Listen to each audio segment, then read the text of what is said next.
Ernie Parsons, having been found guilty by a jury of your peers. I didn't see any jury. Well, they was around. Anyway, what difference does it make? You gunned down Windy Jones, and he was one of our most beloved and respected citizens. I heard he was the town drunk. Well, now that he's dead, he's one of our most beloved and respected citizens. I don't care who he was. I didn't kill him. You've got the right to hear a few words from a preacher. Unfortunately, our preacher's out of town, but luckily, we got Farley Millard here, and he's a feed and grain salesman, and he owns a Bible. No, thanks. Now, what does that mean? I don't want any feed and grain salesman praying over me. I don't want anyone praying over me. I don't believe in that stuff. You ready, Max? Look, you got one more inalienable right to speak a few last words, and I mean a few. We don't want one of them things where the dem takes off with a Declaration of Independence. Well, go on. Well, I'd just like to say that this is the lousiest town that I've ever been in. Well, I've met a better class folk in a San Francisco opium parlor. Drunken pool hall bum would be considered too high tone for these parts. And as for your system of justice, well... That's enough. You see what I mean? He was just one breath away from the Declaration. All right, Max. Don't do it! Don't do it! Don't do it! Don't do it! Ed Loesch just confessed. He killed Wendy in a drunken barroom brawl about a pregnant Indian squaw. Ed claims Wendy was the father and that he was acting as the avenging angel. Wendy was going to be the father or something? That's what Ed says. All right. On time. Give him his gun.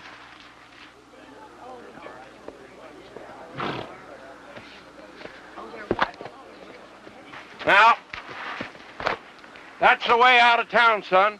Take it, keep on going, and don't you never come back. You heard her. I'm not guilty. Even so, we don't want no fast guns in this town.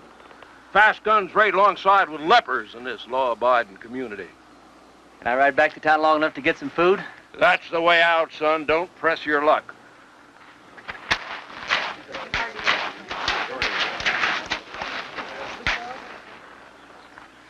Thanks. Bye. I'm going with you. You don't have to. I'll be back. When? Whatever you do, don't leave town. Wait. Never give up hope. See ya.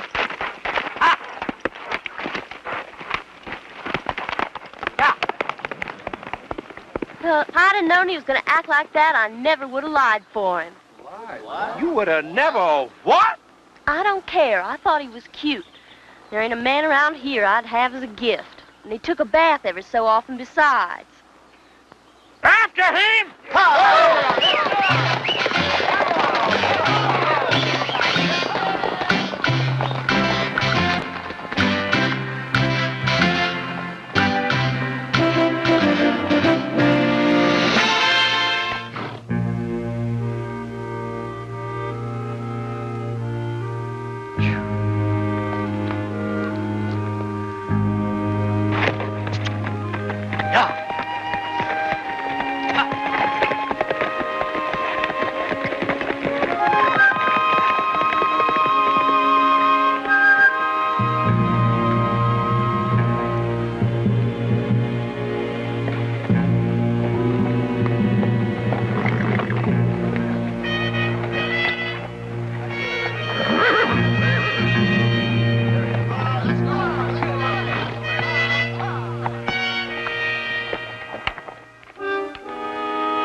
Reverend Frank Fleming.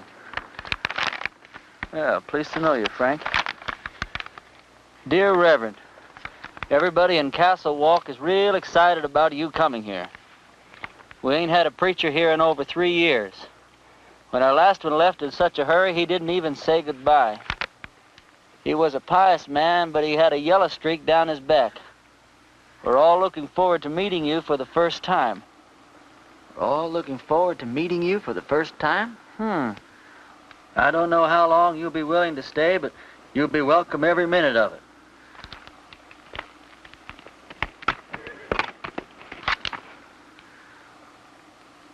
You the preacher's horse?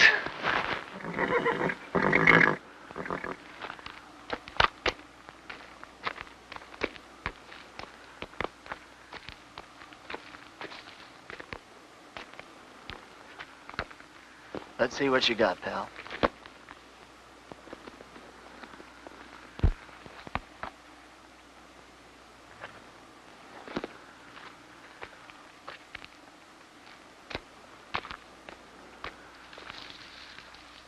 Frank, if ever I catch the guy who did you in, I'll take care of him for you. In the meantime, I'm going to need your clothes and your horse. I got a posse after me for something I didn't do.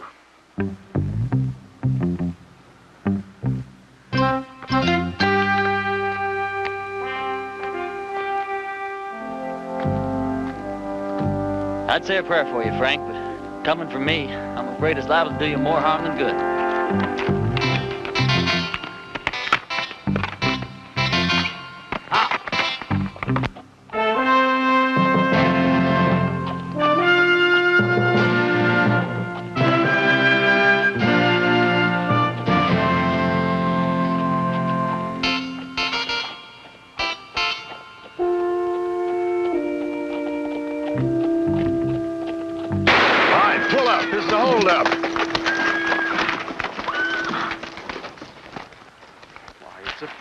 Percy? Sorry about that there, Parson, but we're a little too far off to catch that there caller. Is there anything we can do for you, Reverend? Either you boys ever heard of a town called Castle Walk? Why, yeah, it's in Arizona. Sure ain't much of a town, though. How far is it from here? Oh, about 150 miles. It's over yonder in that direction. How's your church attendance been lately, boys? You boys see that branch over there? Yes, sir.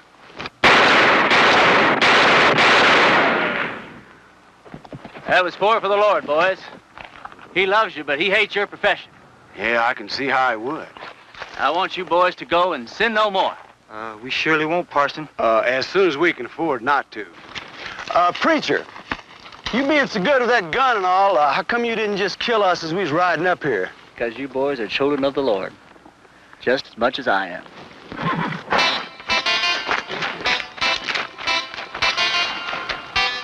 Children of the Lord, huh?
Sorry, Sadie.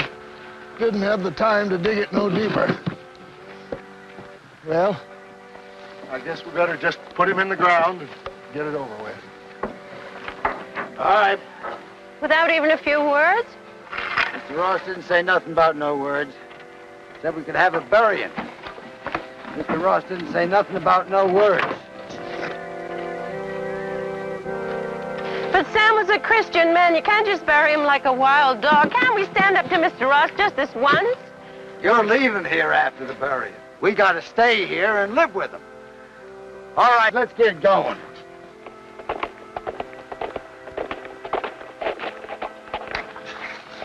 Wait a minute. Is it one of Mr. Ross' men? Looks like a preacher. Well, what do we do now? And I wrote him myself not to come.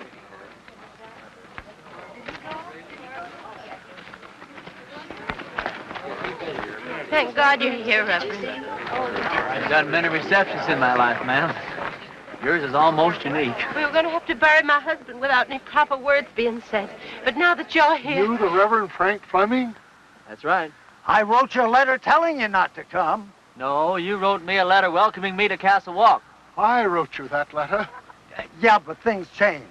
First, Mr. Ross said it was all right for us to have a preacher, and then Mr. Ross changed his mind. Gentlemen, what the hell is going on here? Reverend! The hell is a word that came straight from the Bible, folks. Now, all I know is we've got a heartbroken little widow here. You did say you were the widow?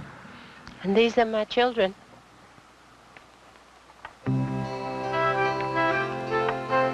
That's a child? She's 18. Oh, she certainly is.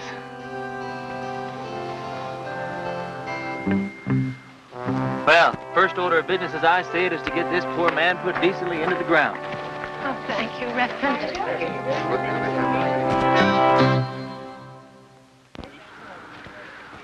Oh, I don't know what Mr. Ross is going to say about this. I haven't been here 5 minutes, and I'm already sick to death of Mr. Ross. Come on, let's bow our heads. Don't you have a Bible, Reverend? Oh, I probably do in my saddlebag. Here, you can borrow mine, Reverend. The deceased was probably a simple man, so I'll just say a few simple words of my own, not bother to dip into the Bible today. As you all know, it's ashes to ashes and dust to dust, which may not sound like the best deal in the world, but it's the only deal you're ever going to get, so you might as well learn to live with it. I didn't know the late deceased, but some of the works he left behind are mighty impressive.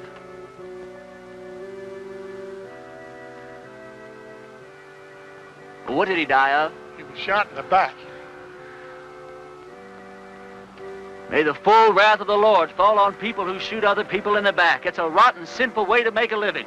Amen. Amen. I can't thank you enough, Reverend. I'd like to say more, but Mr. Ross only gave us half an hour to get out of town after the funeral.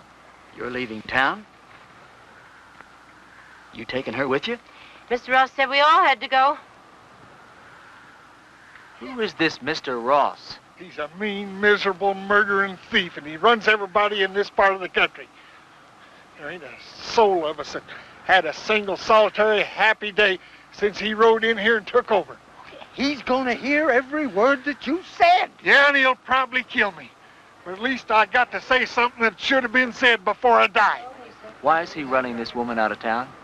My husband, Sam, was the only man in these parts to stand up to Mr. Ross. So he had Sam killed.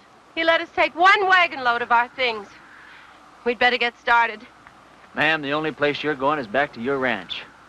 I'm sure with the help of all these fine citizens that we can make Mr. Ross see the error of his ways.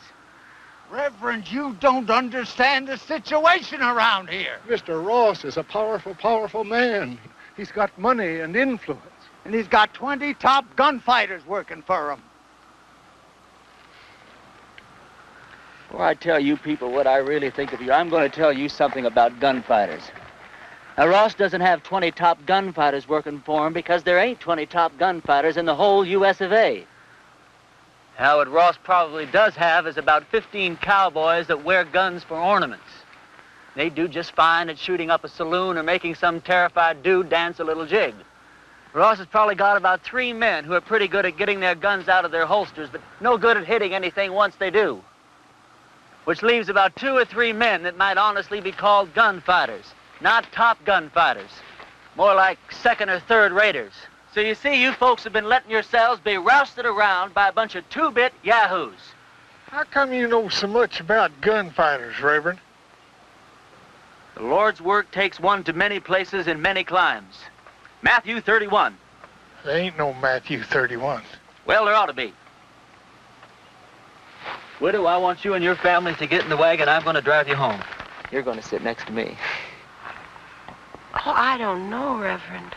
Ma'am, you don't look like the kind of woman that would back away from a little fight. Where's your faith? My faith is in good shape, Reverend. And if you're willing to take the risk, so are we. Get in the wagon, kids. Us and the Reverend are going home.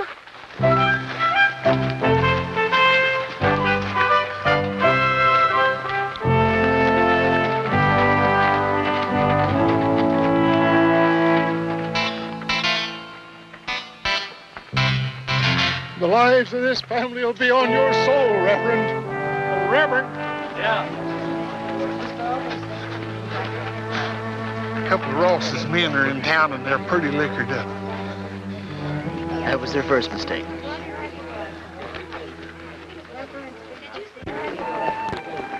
You ride my horse, son. Okay.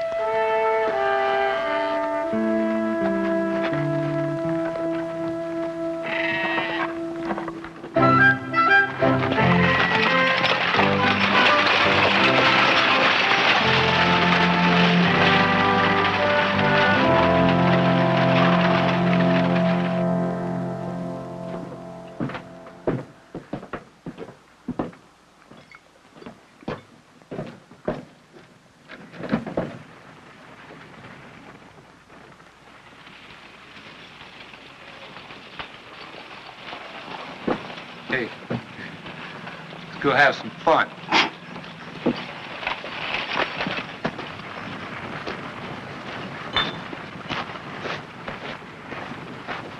Remember the children, Reverend. Those are just two of the cowboys, ma'am. Who? Where do you people think you're going? Where's the place that Ross would least like us to go? I'd say her ranch. Well, that's exactly where we're going.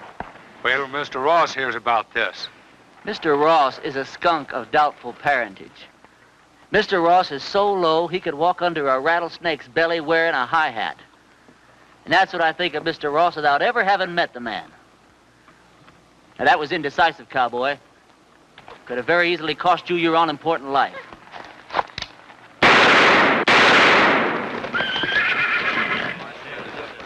Those could have just as easily been your ears flying off your heads, boys. Well, that's a terrible way for a preacher to act.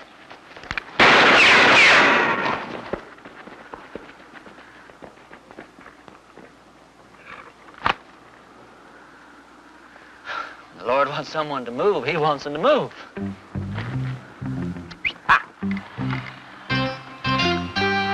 Reverend, my husband Sam would have followed you to hell and back. Oh, don't talk about hell to a sinner, ma'am. You're a sinner? Yeah, we're all sinners. We're about to be.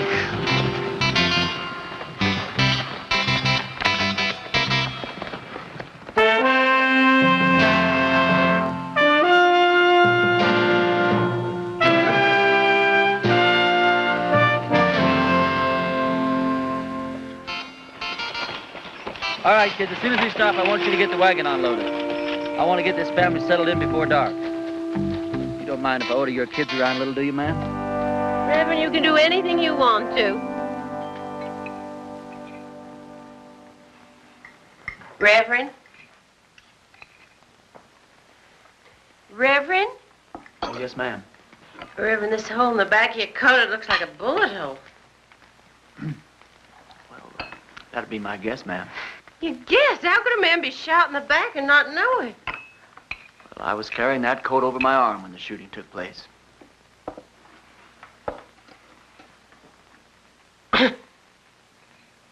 Well, tobacco's one of the Lord's works, too, ma'am. I'll get my things and fix your coat. Do you think Mr. Ross and his men are going to come down and get us tonight? No, not tonight, honey. I'd imagine that Sunday in church would be where he makes his first play. Aren't you scared at all? Oh, I'm scared, all right, Sally. But not the kind of scare that'd make me knuckle under to the likes of that Ross.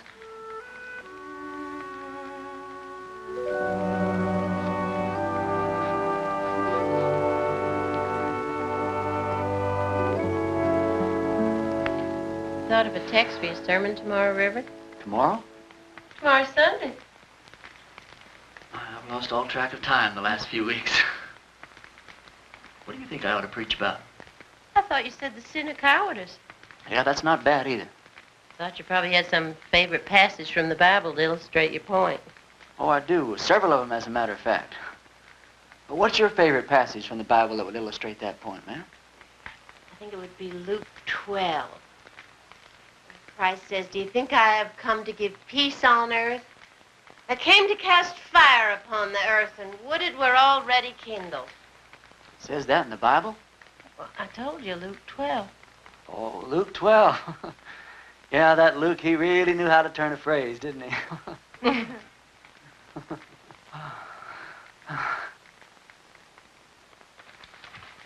Clean your clothes up for the services. I'd appreciate that. You don't happen to have a Bible around, do you? I seem to misplaced my glasses. Did you turn to that spot in Luke that your mother was talking about? It's right here. You don't wear glasses. You know something, you're right. I don't know what got into me.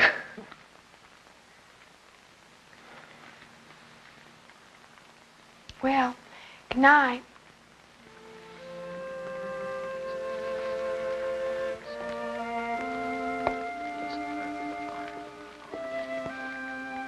Good night. Night.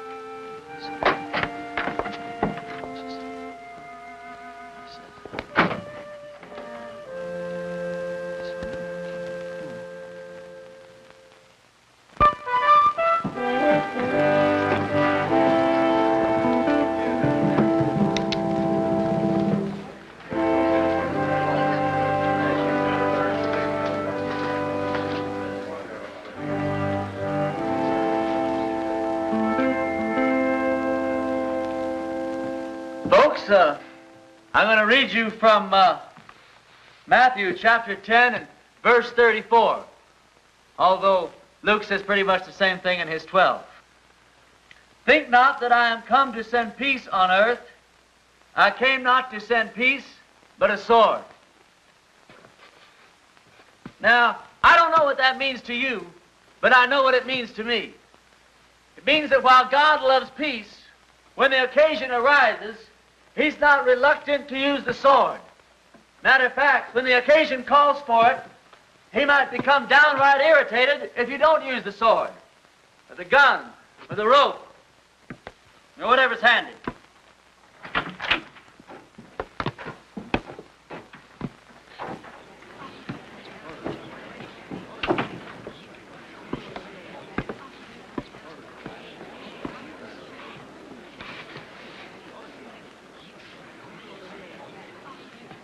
You folks have had a cross to bear here lately, and his name is Ross.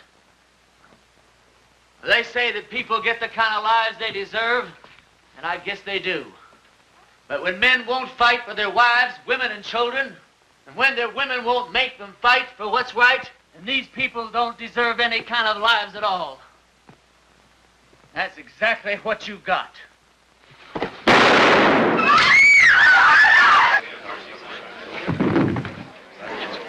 Get his gun.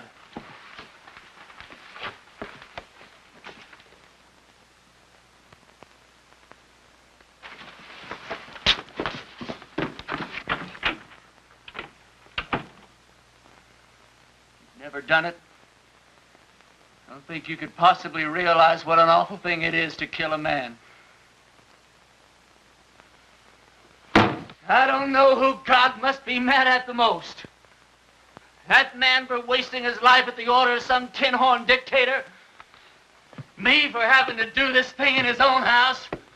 You people haven't quit before the fight even got started. I haven't got the heart for any more church today, that's all.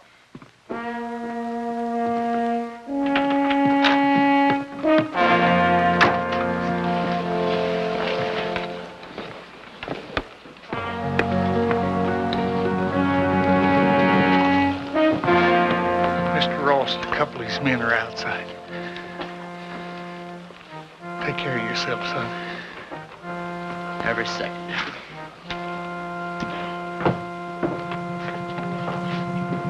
Bring that body outside.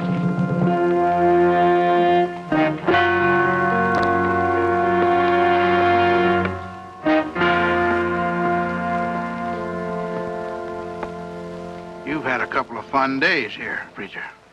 Well, I tell you, Ross, The name is Mr. Ross. The name was Mr. Ross. Now, you hear me good, Ross. Either those two men go for their guns. I'm going to go for you first. I think I can take him, Mr. Ross. Don't think. Here's your chance, boys. Either you holding any grudges against him, draw on me, and I'll kill him for you. If we go together, we can get him. Before or after he kills me. You don't look all that fast to me. Shut up.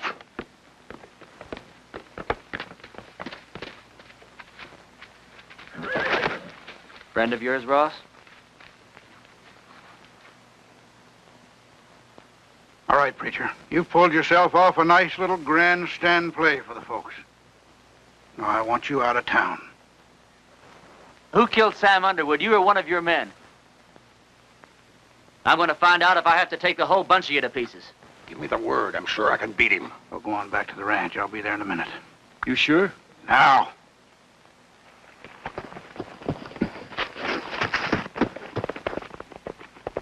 That's the way I like it.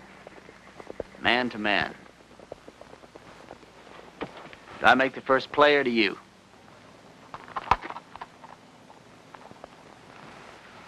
I just changed my mind, preacher. I don't want you out of town. I want you right here where I can get you anytime I want you. Service is next Sunday at 10 o'clock, and there's a 4-bit fine for being late.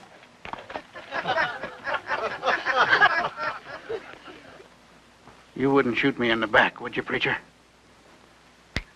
Like that.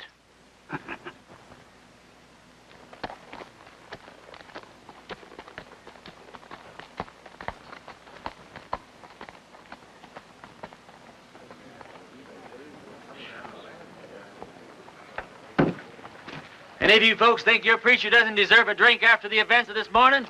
Well, we just don't believe in the same God, that's all. Some of you boys plant him, will you? Don't you feel a little strange having a drink with your preacher on a Sunday morning? No. How come? You know, about 10 or 12 years ago, I took a trip up to Cheyenne. Come across this altercation between a 19-year-old kid and one of the top gunslingers in that part of the country at that time. This kid, he didn't want no part of the fight, but this gunny was drunk. And he kept at it, and finally the kid had to go for his gun or get blasted right there in his tracks. It was plumb pitiful. How? This kid was the fastest thing I ever seen. Caught that gunny flat-footed. Why, he was dead before God got the news. I inquired around, found out this kid's name was Ernie Parson. Ernie, what are you doing here in Castle Walk dressed up in that preacher's outfit? It's a wrong guess, Billy. You know, once you've seen a top man handle himself in a gunfight, you never forget one little detail. What do you want for anyway? Doesn't matter. I didn't do it. They'll hang me just like I did if they catch me. Did you kill Frank Fleming? Oh, of course not. Came across his body in the hills, and he was already dead. I was half starved, no place to go, so I took his clothes and horse and came here. All right. I'll ride back to the ranch, tell the widow and the kids goodbye, and then I'll move on. Why, Lee, you're the answer to our prayers, Ernie. No, I'm not, Billy. Don't let these clothes fool you. God moves in mysterious ways, boy. Not that mysterious. Look, Billy, what I'd like to know is if I do stick around here, how much help can I count on from these God-fearing people? Almost none. Almost none? None.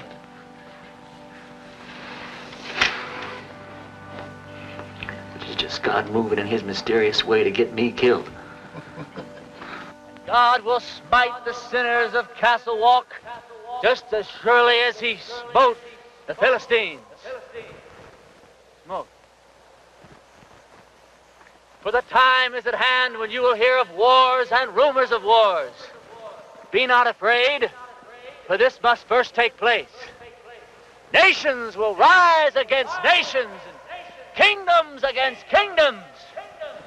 Not a hair on your hair, or a hair on your head will perish. And I quote Luke chapter 21,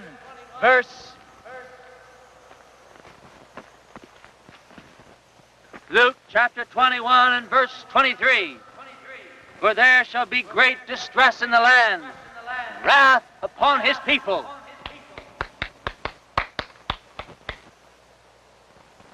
I brought you some lunch. I didn't know preachers had to practice. Well, it's either that or watch the collections fall off. Huh? Oh, that's a real bad joke I stole from the Methodists. Oh, Does your mother know you came out here alone? I don't know. Why? Well, you're a very attractive young girl. Almost too young, as a matter of fact. Most of the girls around here are married by the time they're 13 or 14. 13, huh? Well, I'll have to look into that. Why? They're the lucky ones. Even if they don't get a trip to Phoenix out of it. Is that the price of marriage around here, a trip to Phoenix? No, but it sure doesn't hurt. Look, do I have to keep on calling you Reverend? Oh, no, call me Ernie. Ernie? My full name's Frank Ernest Fleming. All my good friends, they call me Ernie. Is there anything in your faith against marriage? No, not in my faith.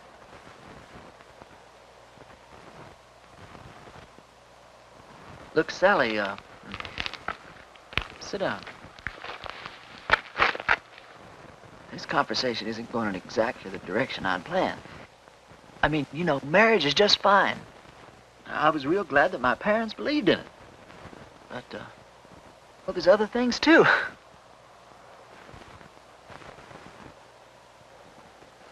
You don't know what I'm talking about, do you? I know what you're talking about. Let's see. What's the matter? Oh, it's these clothes and this collar. It's just, I'm not going to get anywhere dressed like this. I don't see that it makes much difference. You would if you were dressed like a nun. It's just the wrong outfit for what I had in mind.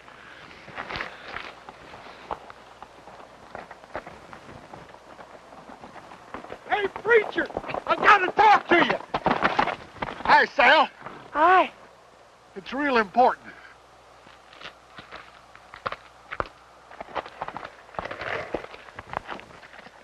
You know a gunfighter named Jake McCoy? Yeah, I know of him. He's in town, My blessings on him. and he's working for Ross. Is he really good? Yeah, he's the best. You can take him, can't you? You sure he's working for Ross? Yeah, and he's looking for you. Although he don't know who you really are. Well, that doesn't matter. Or does it? Where's he at now? Well, he's at the Mint Saloon when I left town.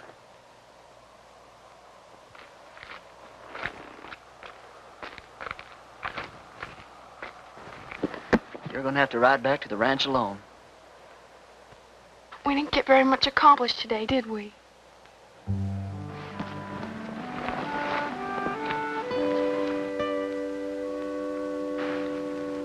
Can't you just feel the ice breaking all around us?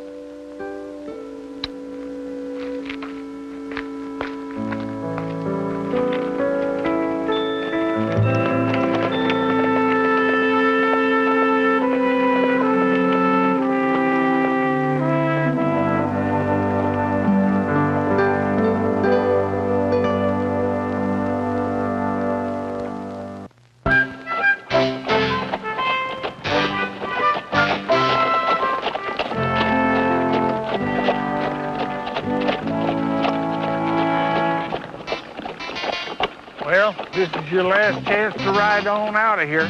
Forget about the whole thing. I can't. I don't know why, Billy, but I just can't.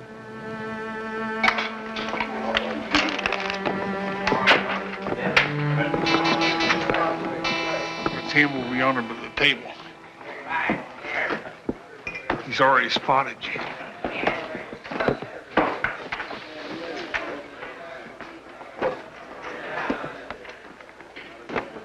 Hello, Jake.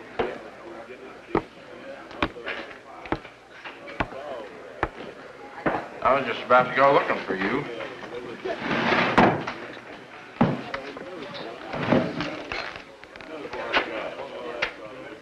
You ever run into Ernie Parsons anymore?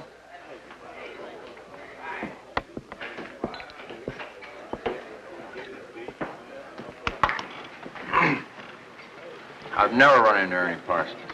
Any time, any place at all, ever.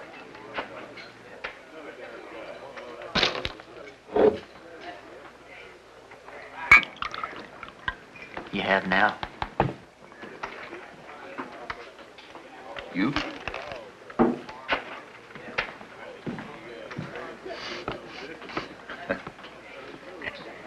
You going to the church? Into hiding for the winter. Oh.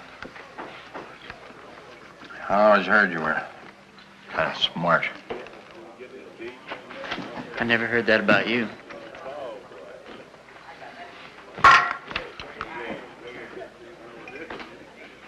Look, are we really gonna have to go through with this thing? I got $1,000 in my pocket. And the girl waiting for me in Boulder City says I gotta go through with it. You all that sure you can beat me? You all that sure I can't? Anything I hate is a stupid, senseless fight. Come on.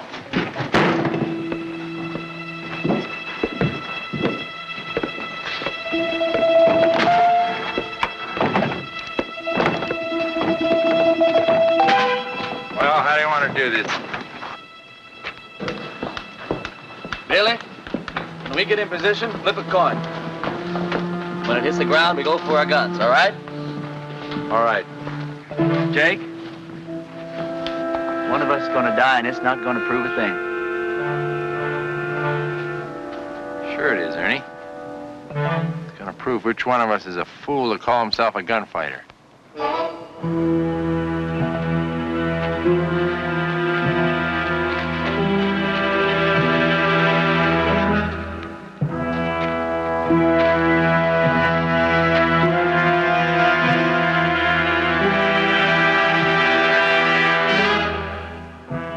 Boys ready?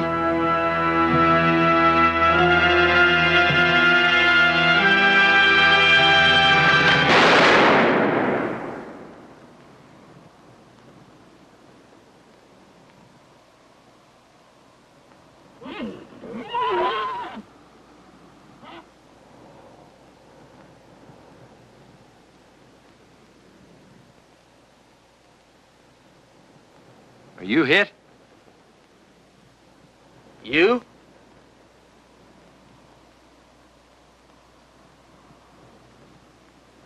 Did you ever miss from this distance before? Never. Me neither. Want to try again? No. No, I think somebody's trying to tell us something. You put your gun away. I'm gonna get on my horse and get out of this place.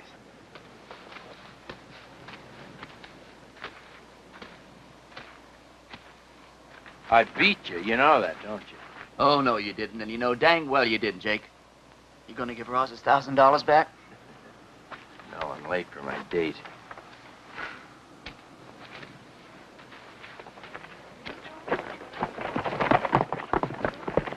You folks see those bullets hit? I don't think it hit anywhere, Reverend. That's just plain silly.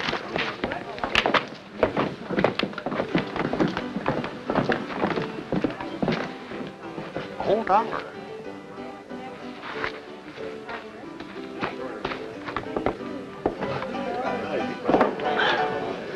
This is how those stupid legends get started.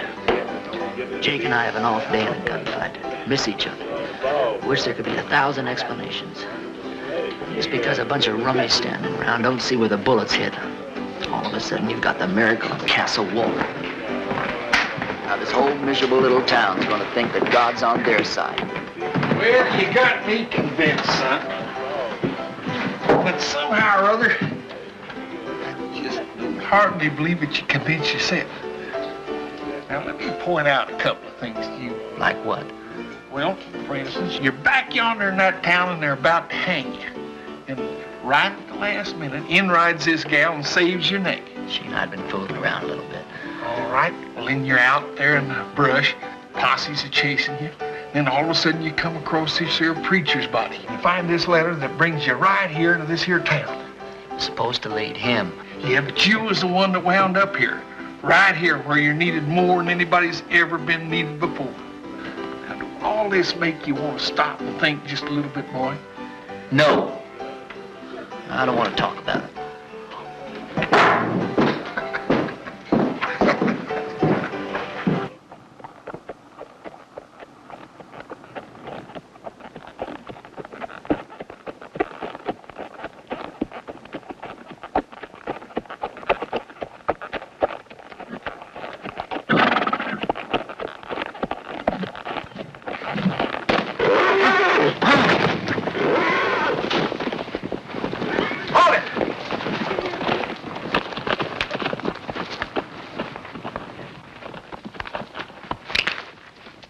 You should have listened to me when I told you to get out of town. You shouldn't have backed down in front of me the other morning either. Now, this whole town's gonna have the idea that you're just a little less than the tin god you pretended to be. Just tell me one thing. What really happened between you and Jake McCoy? I chased that bum out of town. And he's not gonna give you your $1,000 back either. He said to tell you that's the price he charges for shaking hands with scum like you. Get on with it. Prayer man, you drop that rope real slow.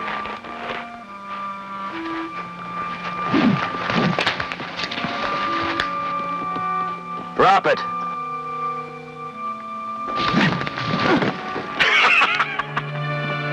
You ain't getting out of town fast enough, preacher.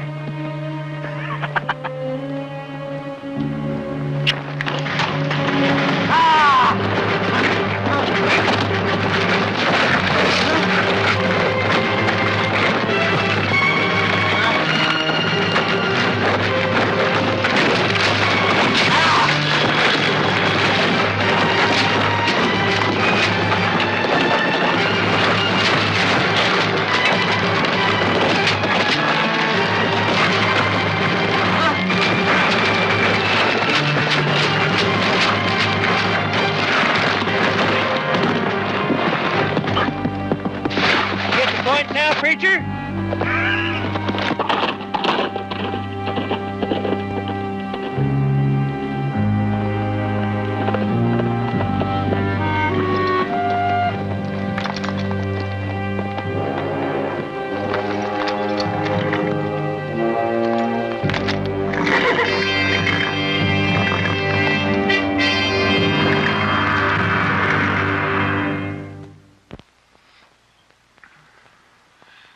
Bunkhouse of our ranch. I thought it would scare the kids if they saw you like this. How'd you find me? When you didn't come home last night, I set out to look for you.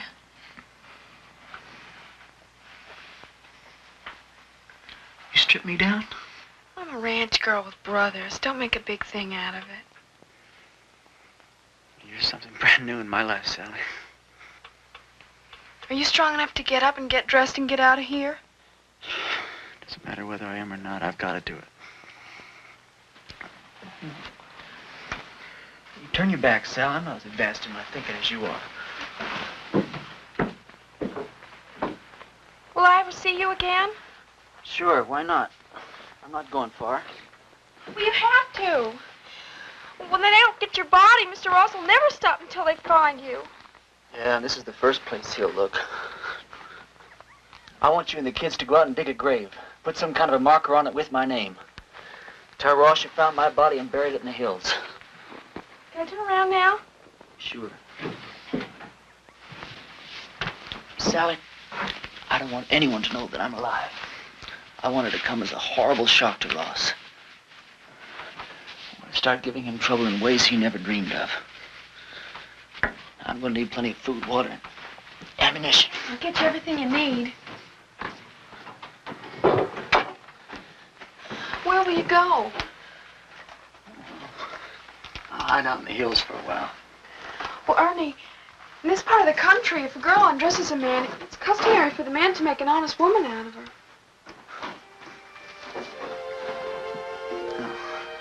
I'm sure that's true in every part of the country. If I live through the next little while, well, we'll have a serious talk about that. What's the matter?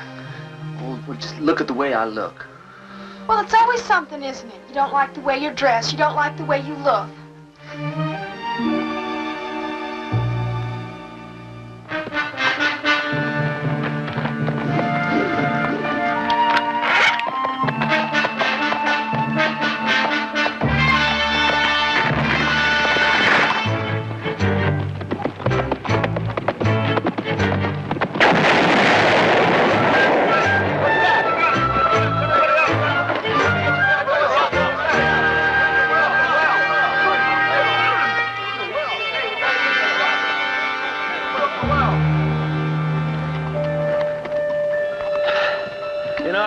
There's a bunch of outlaws operating up in these hills. Probably scared old Chet and Harley half to death. Blew up the well, too.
Nobody there at all. What do you mean? Dragging a preacher through the cactus. Them people don't have to stay dead unless they want to. Everybody in town keeps talking about the preacher's ghost riding through the hills and shooting at every one of Ross's men that sticks his head up. I keep telling them the whole doggone idea goes to his ghost. Sally, didn't you tell Billy? You told me not to tell anyone. Billy, I'm sorry. It's sure good to see you alive, boy. Are you sure it's safe for you down here? Honey, it's been a long time since I've been safe anywhere. Lately, it's been getting worse. Isn't tomorrow Sunday? It sure is. Billy, I want you to ride into town and tell everyone that we're having church services tomorrow morning at 10. I'll do it right now.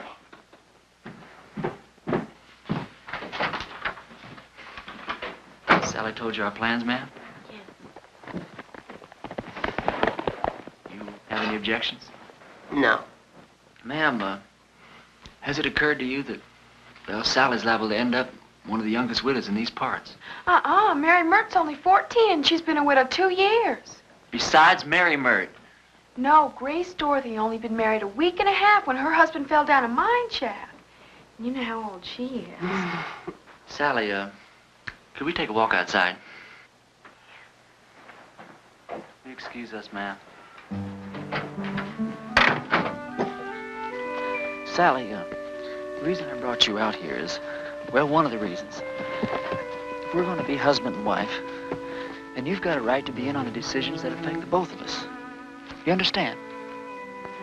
Now, if I stay here and fight it out with Ross and his men, the chances are very good that I'll be killed. But on the other hand, we could leave here tonight, get married the very first town we come to, go someplace we both like and settle down and just have a wonderful life for ourselves. It's all up to you, Sally. You just say the word.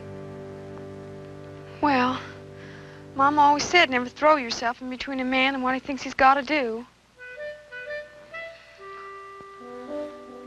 Well, I won't kid you, Sally. I'm a little disappointed in that answer.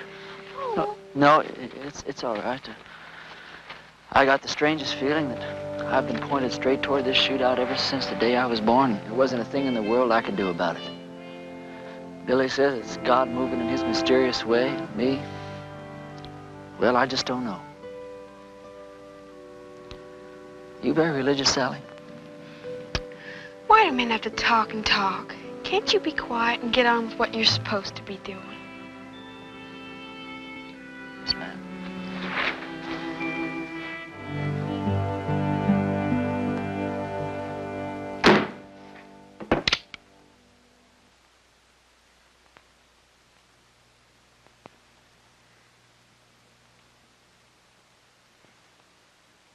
Folks, I'm here today as your preacher and as God's representative. As your preacher, I've stood up to your enemies for you, and all it's gotten me so far is a lot of bruises and a bunch of cactus spines. Now, I understand that a lot of you thought I was dead, and that my ghost was raging through the hills, wreaking my vengeance on Ross and his men.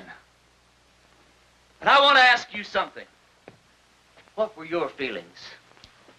Were you scared that you might have an angry ghost raging in your hills? Or were you ashamed because not a single one of you came out to see if I was alive or if I might not need some help? Well, I'm warning you people. While you're sitting around waiting for God and me to do your work for you, God just might have some plans of his own. Maybe he's not as angry at Ross as he is at you.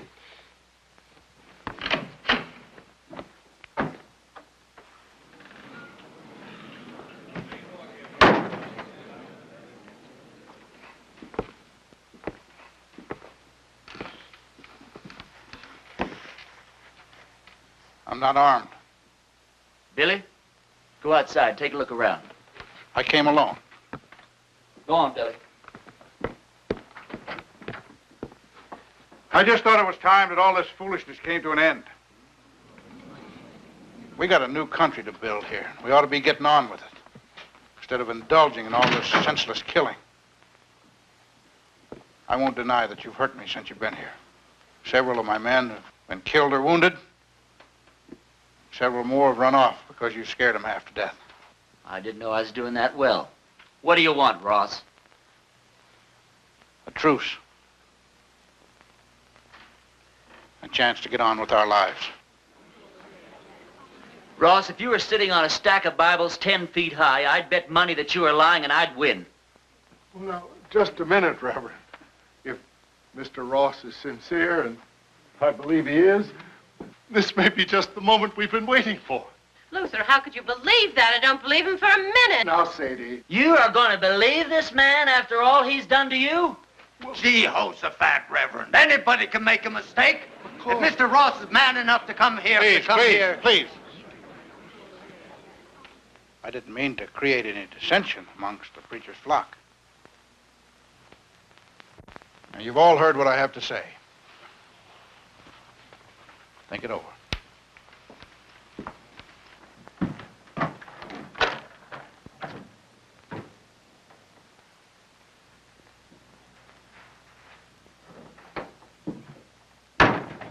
Well, I think we ought to accept the proposition. Well, I think you're right.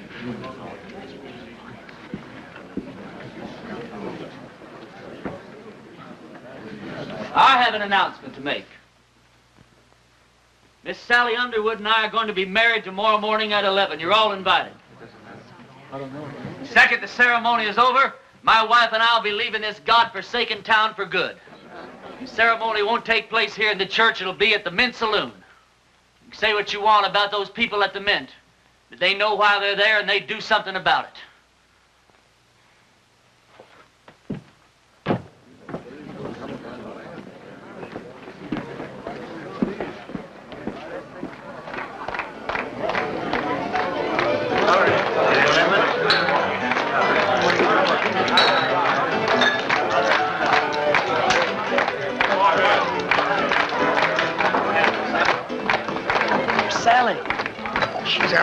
Getting dressed. Her mama's with her. Can't take all day with this thing.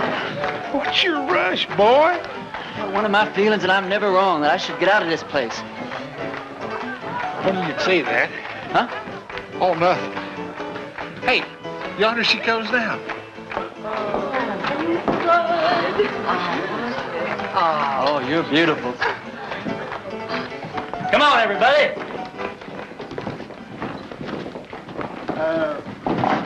Don't you get the feeling that maybe something's missing here? I mean, who's going to perform the ceremony? You're the only preacher around here. Well, I don't know of any law that says I can't delegate my otherworldly powers. You marry us, Billy. Oh, yes, Billy. I don't know about the legality of all this. Oh, never mind the legality. It's the spirit that counts. Well, Now, I take Sally to be my wedded wife. You go on from there. well, dearly beloveds, we are gathered here today to unite this couple in holy... What's that? Reverend, you were right. Ross and his men have bypassed the town, and they're circling around, and they're coming in that way. Well, he's let us down again. Hold it down, hold it down. How many men? I counted 14, including Ross. How long before they get here? Not more than 5 minutes. Well, 5 minutes is plenty of time. Go on with what you were saying, Billy. I'll have to get ready for Ross, otherwise I won't stand a chance. We'll have to finish this thing later. All right, folks, this is it. Now you see how much his word means. Ross and his men are coming into town for just one reason, to get me. Because he knows if he kills me, there won't be enough fight left in the rest of you to hold off a bunch of sick old ladies. This thing works two ways. Now, if I can get Ross first, then his men won't have any reason to go on with the fight. So all I'll need is some of you to keep his men pinned down while I take care of Ross.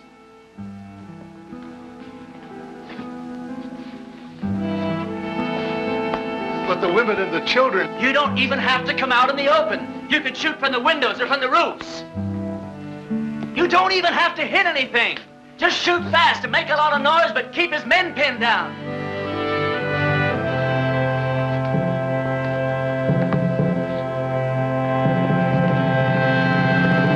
Blame it, Reverend, I'm with you. Give Ma and me a couple of rifles. Well, you said we didn't have to hit anything, just make a lot of noise. You don't think I'd take a chance with you, do you? Come on, Billy.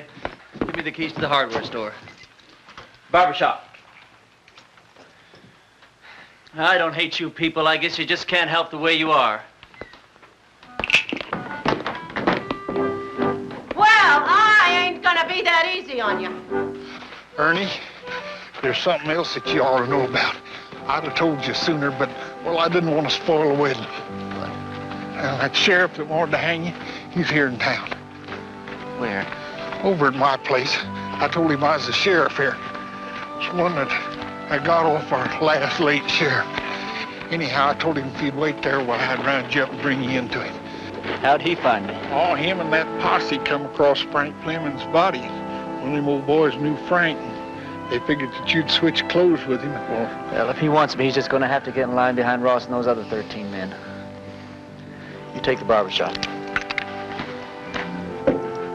Ernie, when this thing's over with, though, you got to get out of town. That's all there is to it. Billy, what the hell makes you think we're going to live through this thing?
preacher.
You all right? Barely. Listen, all you Ross's men. Ross is dead. And anyone who keeps on fighting is going to have to stand trial. How do we know he's dead? Because I'm alive. All right. You heard the man. Sheriff's going to be down here to find out what this is all about. Yeah, I know. Billy, get my horse and meet me out back, huh?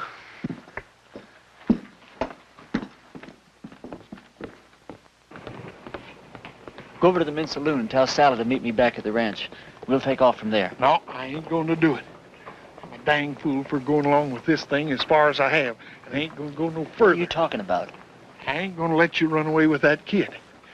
Her not knowing who you are or what you are or what kind of a life she's letting herself in for. You think if I told her everything, she still wouldn't ride away with me? Well, of course she would, Ernie. Because she's 18 and you're her first love. Well, that's good enough for me. Ernie, when that sheriff finds out you've left town, do you suppose that he's just going to give up? I can take care of him. Yeah, you can take care of him with one hand, while you take care of Sally with the other. Then if something goes wrong, why, she can just stand around with your baby in her and watch you hang. You think I could just ride off without telling her why? I'll tell her. Yeah, then what happens to her? Oh, she'll be tore up for a while, but she's young. She'll get over it in a month or two. Yeah, but I won't get over it in a month or two. I'll get your horse. I'll get it myself.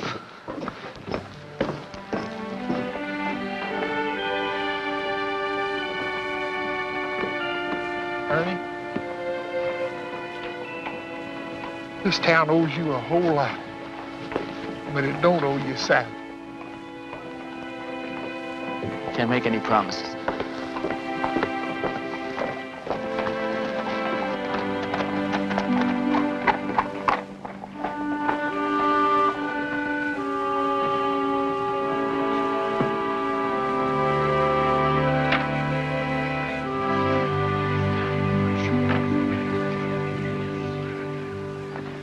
He's all right. He's not hurt, and he'll be here any minute.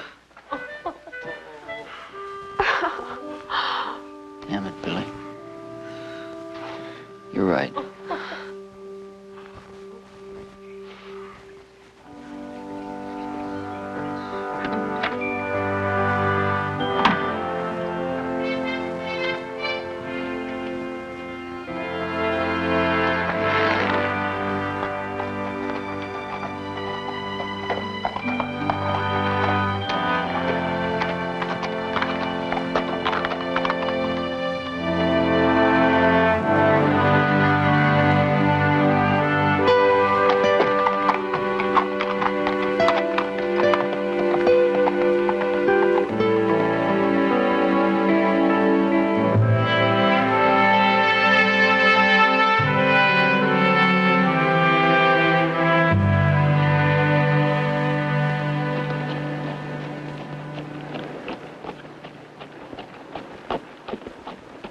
Blessings on you, Well, Reverend. thank you.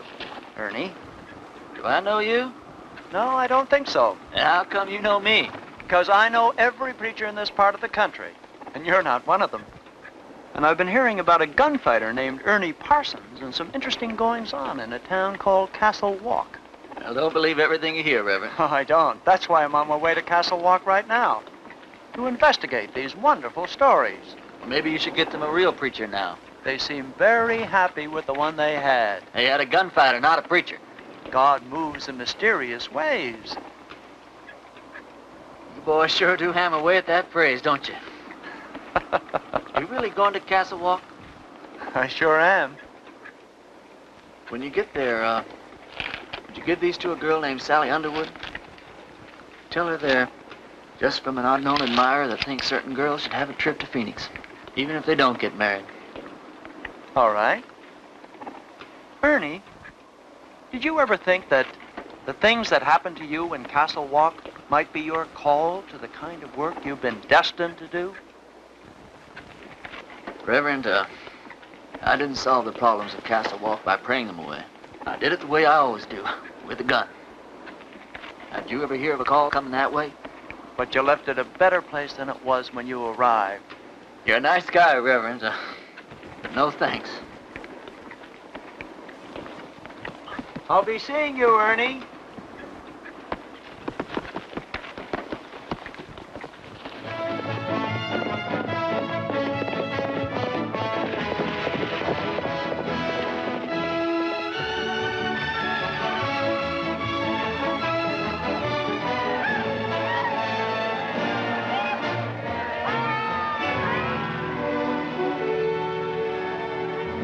You just can't imagine what it was like when we got the news back home that gold was discovered in California. Folks near went crazy. They just picked up their belongings and headed west, thousands of them, young and old. By boat, wagon train, riding, walking, any way they could get to where the gold was. It wasn't easy, like they said in the posters. There were rivers to cross, mountains to climb, and Indians. Some didn't make it. But most did, because they all had the same dream. Gold. I'd like to tell you about a friend of mine, Tracy Powell. Him and me came out from Missouri when the rust was just beginning. We was young then, in our 20s. And we both had the fever. Bad. I thought to be more of a town, though. No eating places or nothing, not even any streets. Well, we made it, just like you said. 2,000 miles.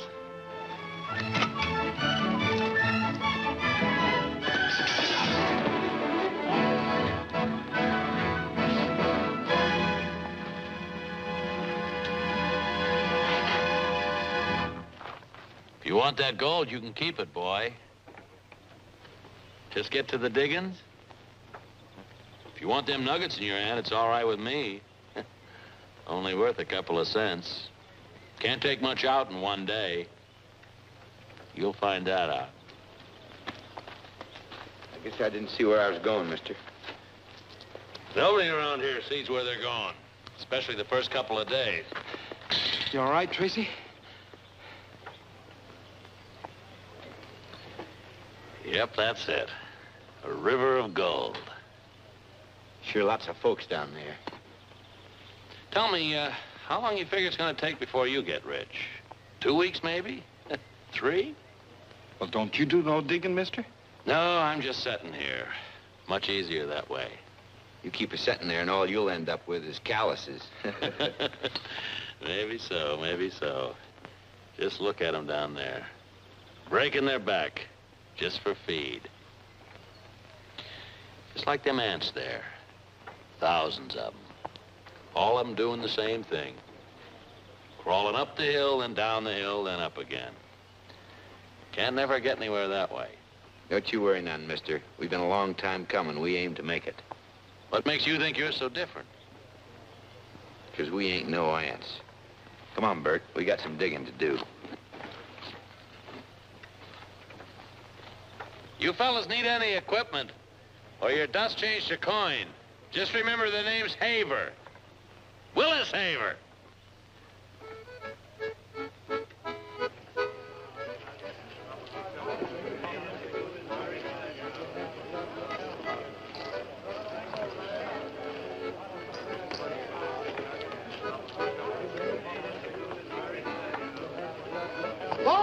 6 more of these gold diamonds left, my friends. Absolutely surefire. All you gotta do is walk along, watch the little needle point, and there you are, wham, a mother lode. Now, I know what you're thinking, my friends. You're thinking if this fella's so doggone smart, why don't he go out and find his own gold? Well, I would, but I got sore feet. Just think of it, my friends. No more scratching and digging for gold. This little goldometer finds gold for you. It not only finds gold, but it cures rheumatism. Yes, sir, my friends. After you find $1 million in gold, you ain't got no more rheumatism. I'll tell you what I'm going to do. I'm not asking 200. I'm not asking 150. But for the small sum of $100. Hey, take it easy, man. Took us all day to pan that dust. Took me all day to cook this grub.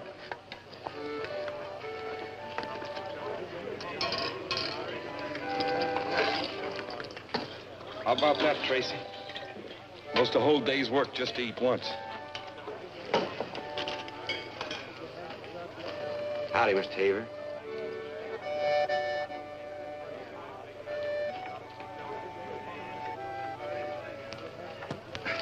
Hey, you know what? A couple of men working down from us just a bit took out $80 today. I seen it. And you know what? Instead of using pans, they got a box-like thing they rock back and forth. Not bad, huh? Just like the poster says back home, go west, reach down and pick it up. I'm sure glad you and I joined up, Tracy. $80. The way I figure, you and me could do that easy. And that sure beats working back in Missouri. There's some doing better than that. What are you aiming to do? $80 a day ain't nothing. There's ways a man can get real rich, Bert. How? That's what I'm aiming to find out.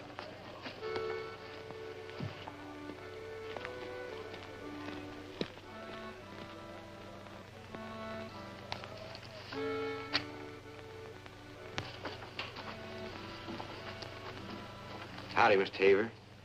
Me and my partner's wondering if you had one of them boxes you rock back and forth. We figure we can do better if we have one of them. Beat it, kid. Your tent, mister? Yeah. What's your name, boy? Powell, Tracy Powell. Tracy here ain't like the rest of them. He's gonna hit it big. Ain't that right, boy? How'd you do today? We took about $80.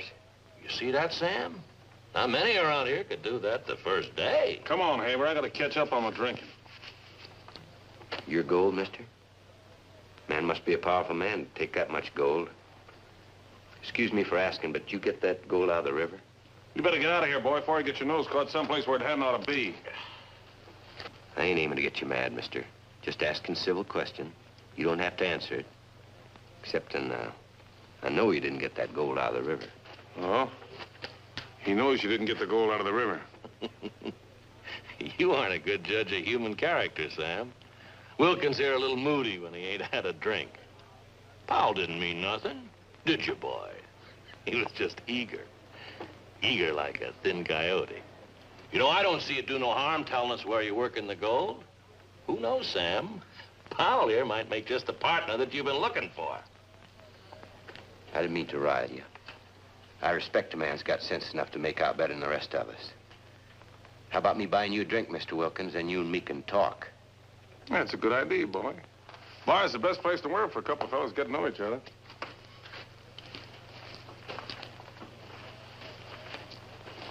You care to join us, Mr. Haver? I'll be along. I still got some arithmetic to do. You know, I was wrong about you, Mr. Haver. You keep setting, you're gonna get rich. Maybe I was wrong about you, too. You better get out there before Sam drinks the bar dry.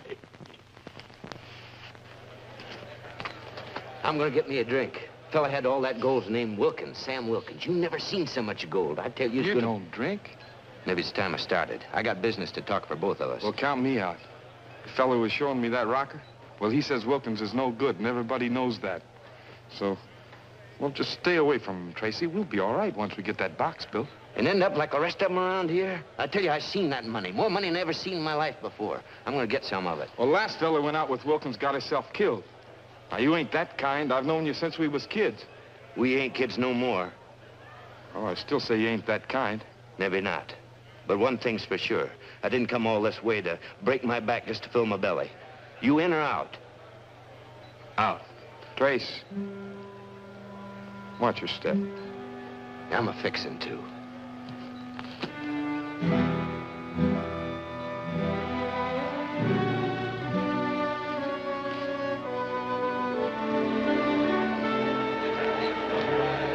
Hi there, boy. Here's to the lice crawling up your back. I can't think of a better way of killing them.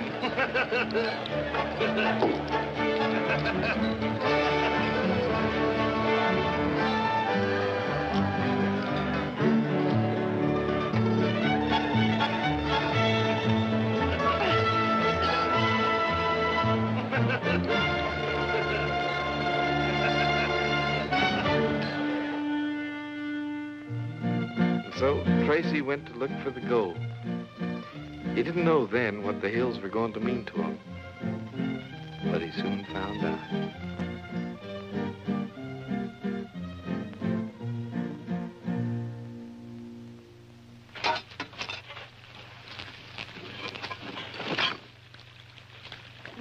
Quite a claim you got here. Oh. A lot of gold. Want a cigar? Gracias. Got a match?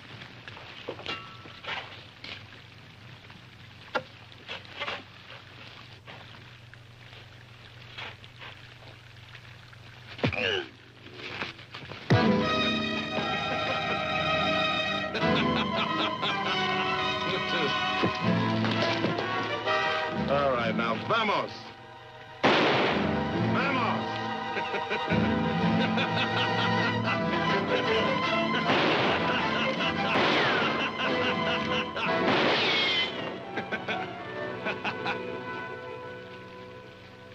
Say, you're gonna do all right, boy. Look at those fools down by the river, scratching for a little dust.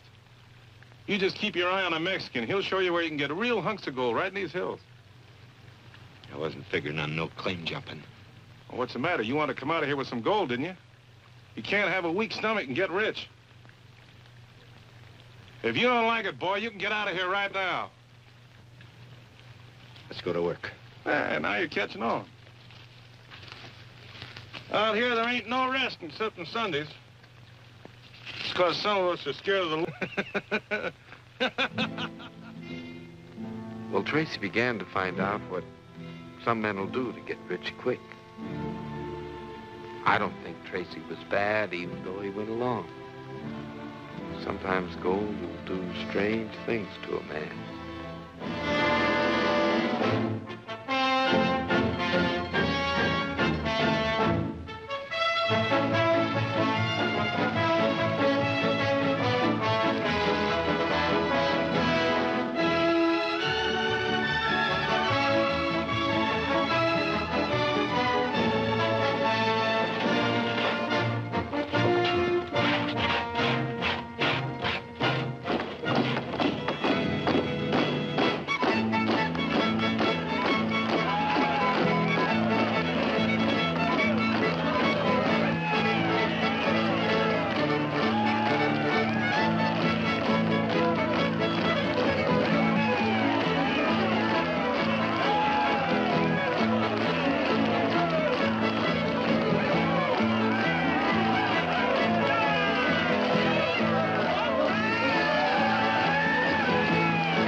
Bert, let me buy you a drink. No, thanks. Thanks, How about you, Mr. Haber?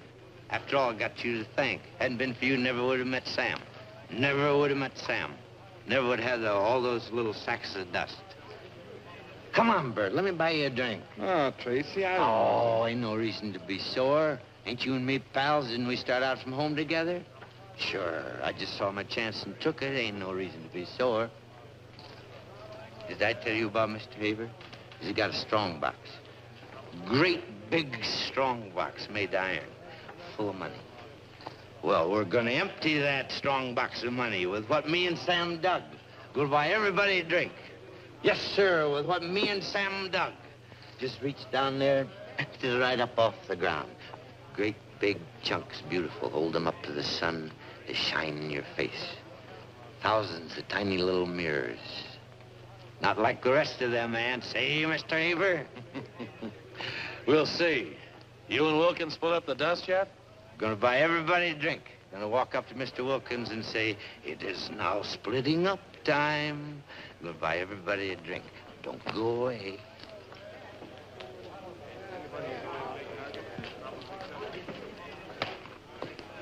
Well, but ain't my little old partner from Missouri, Tracy Powell. Gonna buy everybody a drink. Need a little money. What do you say we split up the dust? Sure, kid, sure. Right now.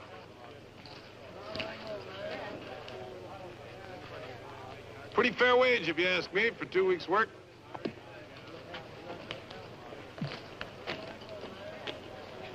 My share was half, Sam. Look, boy, take it and move on.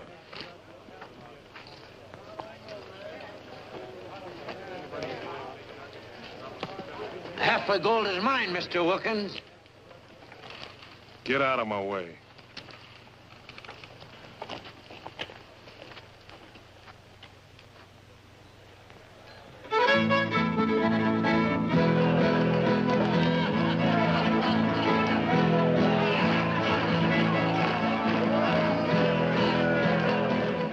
Why'd I leave Missouri, Bert? Why'd I come over 2,000 miles? For gold?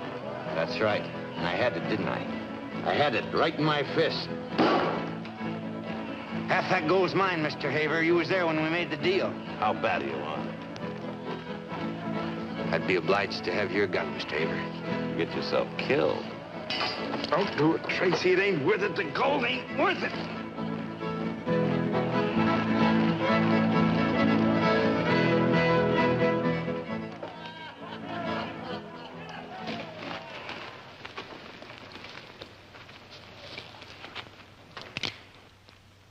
I ain't never killed a man before.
Care to change your dust, Mr. Powell?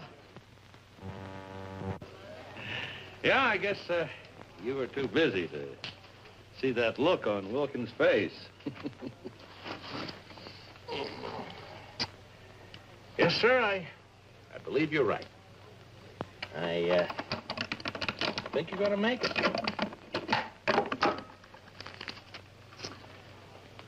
This time, I'm gonna let you keep all of this. Seeing as how you did so good with Wilkins. Only usually I get my share. Just remember that. Take it easy, take it easy. Well, here you are. Almost $1,900. Not bad for a beginning. You should have told me Wilkins was working for you. I'm saying it now. What's the difference? Maybe you didn't hear. I want you in with us. I like you. You got nerve. Why, a man like you and a man like me, we can make a fortune. Don't be a fool, boy. Maybe it's just because I don't like you, Haver. All right, you'll wind up scratching just like the rest of them. Maybe so, but I didn't come all the way out here just to end up thieving. All right, boy. I thought you had it, but I guess you ain't. No hard feelings. Don't worry about me, Haver. I'll get along all right. One you better feel sorry for here is Wilkins. He's going to be your partner.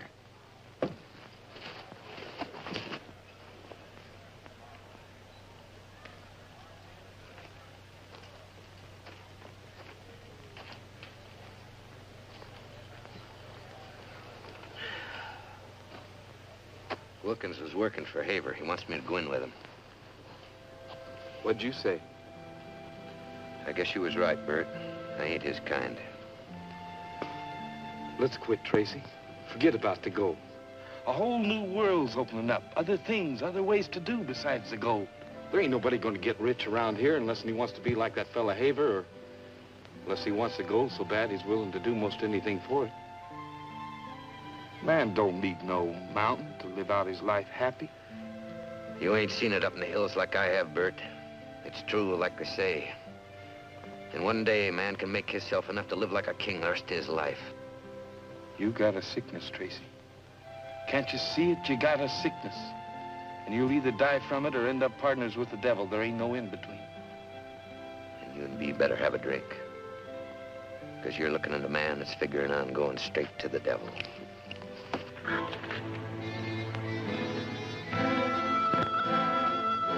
The town grew. I got started in the dry goods business. Did pretty good, too. I didn't see much of Tracy during those years. Most of the time, he lived in the hills and only came into town once in a while whenever he needed another stake. I was glad to help him. Business was good. It was about this time that Tracy met Julie. Right from the beginning, they fell in love. I never could understand how a wonderful girl like Julie could wait all those years, but she did.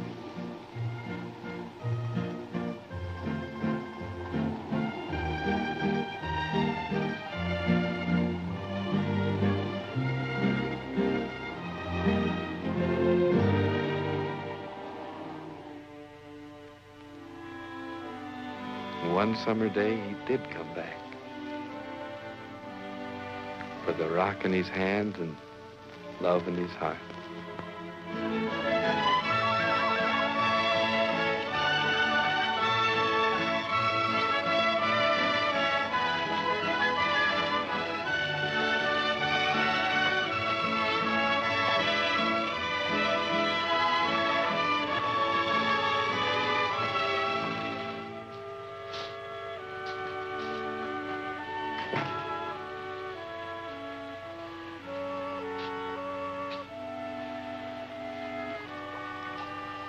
I was looking for my shirts. Are they ready yet?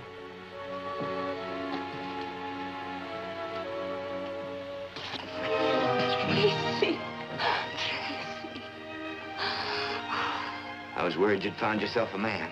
Kept thinking Julie'd be gone, but you ain't. You waited. Yes, I waited. I said I wouldn't, but I waited. Oh, Tracy, I love you.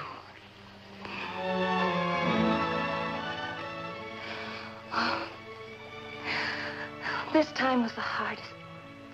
The nights never ended. I worked until I could drop. Anything to keep from thinking. I'd lie on the ground at night, came near driving me crazy, thinking about you, too. I said I wouldn't wait. And then I thought, he's got to get it out of his system. And when he does, he'll come back to me. I tried to lie to myself. Oh, you should have heard the things I said to myself about you. Ever since I can remember, I've been waiting to make a home. Ohio, Kentucky, in Tennessee. I remember the day my mother and I started to put up the first set of curtains on the farm. My father came with a wagon. Stories of California. He must have been a one, your pa, from what you told me. He had ambition. I bet if he'd have lived, you and your ma'd had everything. I never could understand what made her stick with him. She loved him. Yes, she did. I mean to have that home, Tracy. The one my ma never had. I'd work my fingers down to the stubs for it. For a place of my own. To love a man and to bring up children in a proper way. You understand that, Tracy? You understand what I want? I'm gonna give it to you, Julie. When I'd come near to giving up, I'd think of you. I'd say to myself, it ain't just for me, it's for Julie. Everything's for Julie. And then I'd get to the next rise and I'd look up, and the climbing was that much easier. And now I've found it. And I'm gonna give you everything that a woman like you should have. All I care is your back now. We're gonna get married now?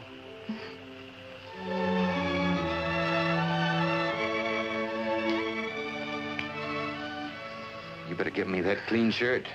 Man can't get married around here without a clean shirt. That's a new law they passed since they got so much civilization. I'll get it. Only you better get a new one. Otherwise, the preacher will think he's marrying me to a bear. I never did see so much dirt. Congratulations, Trace. Bert. Bert, how's the old businessman? Fine, fine. By gum, you're gonna be proud of me. Anybody be proud. Getting a girl like Julie? Yeah, sure, but I'm talking about another Julie. This one's all rock and dirt, with the prettiest yaller streaks running through it you ever did see. I tell you, Mr. Killian, you got yourself 25% of the richest strike ever made around here within 200 miles. That's mighty generous of you, Tracy. Now, wait a minute. You stake me, you're gonna get your share. Wait till you see her. She's over at the Assayers now. All written up, legal and all. The Julie O, I call her. I ain't staking you this time, Tracy. Bert, you don't understand. Wait till you see the rock. Come on over to the Assayers with me. Like as not, she'll run 120 to the ton. All we gotta do is follow that vein. You told Julie you're going out again? Don't be a fool, Bert. I know what I got this time. You knew last time, too. This time I won't be waiting. You'll have to choose now. Bert, you gotta stake me just this last time. If it don't work, I'll quit. I swear it. Julie, you gotta see. I want what you want, a home like you said. And don't go out again. You won't quit. You got no sense. I told you that, Julie. He's got no sense. She was my girl.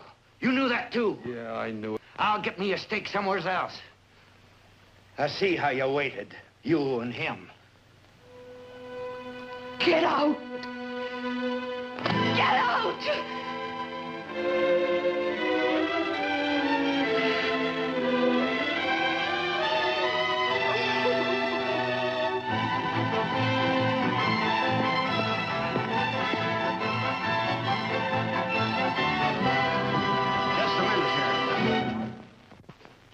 It's all right. You can wait outside. Be with you in a minute, pal. This looks like a mighty promising claim, Sam. You'd better look into it. Howdy, Tracy. It's been a long time. Sam here says that you registered a claim up on Dorado Ridge. Mighty promising. He says assay's better than 120 to the ton. Oh, that's all right. You can talk in front of Sam. He don't bear you no grudge, do you, Sam? How'd you find out about the claim? The assayer works for me, and so does the registrar. In this business, it's necessary to know everything that's going on. Well, what can I do for you, Tracy? If there's anything I can, I will. I'm glad you saw fit to come to me. A man learns by experience, I guess. I need a stake, Haver. It's a rich claim, I know it. I ain't expecting you to stake me without getting something in return. I'll pay. Tracy, you don't understand. You see, I'm running a bank now. It makes a little difference. It's not just me. There are others in San Francisco I have to account to. I can't invest the depositor's money in a claim without knowing what's in it first. How can I know what I got unless I get the equipment to find out? Just a vicious circle, ain't it? Can't get the money unless you know what you have. Can't tell what you have unless you got the money to find out. It's like I said. It's a business now. Man don't stand a chance by himself unless he's willing to go along. How much do you want? All of it. That's the way it works now. Man that's been up in the hills maybe wouldn't know. We put up the money, we work the claim, and we give what we think it's worth for finding it. Every day somebody comes in here with a rock. Isn't that so, Sam? We can't get enough machinery to work what we've already got. It's a business now, Tracy, just like I said. Powell. Sam here took the trouble to file all around you. You won't get water or nothing. Unless you come in with us, claim ain't worth a cent. We've been taking extra special trouble to watch you, Tracy. Isn't that true, Sam? Just for old time's sake.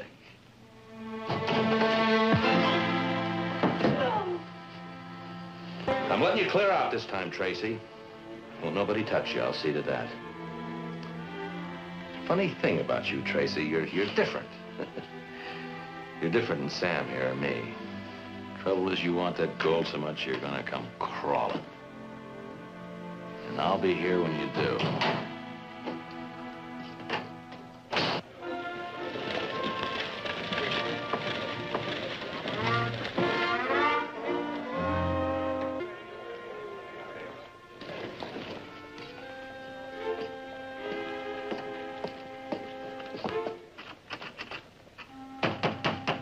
Open up! Open up! Open up! I know you're in there. I mean to talk to you. Open up!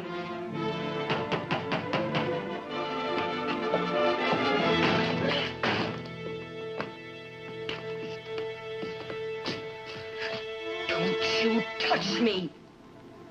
There's no man I'd let touch me. Least of all you now. Look at you. How are you gonna end up? You are right. You ain't gonna end up like all the rest. You're gonna end up like an animal. A wild animal. Scratching at the earth with no human feeling. Oh, leave me alone. I don't want you. Help me, Julie. Help me. Please. Help me. Please. Help me.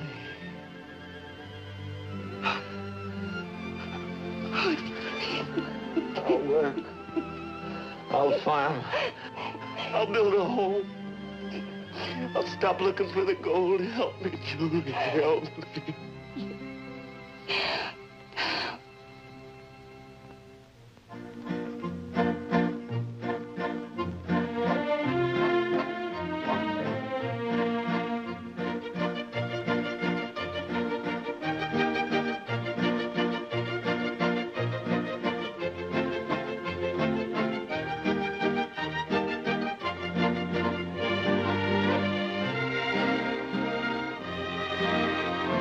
I never thought Tracy would, but he tried to build a home, to earn a living just like everybody else.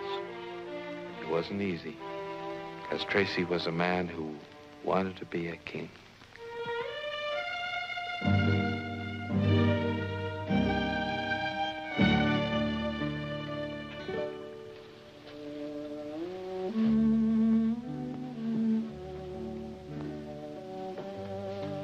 It's only the hills.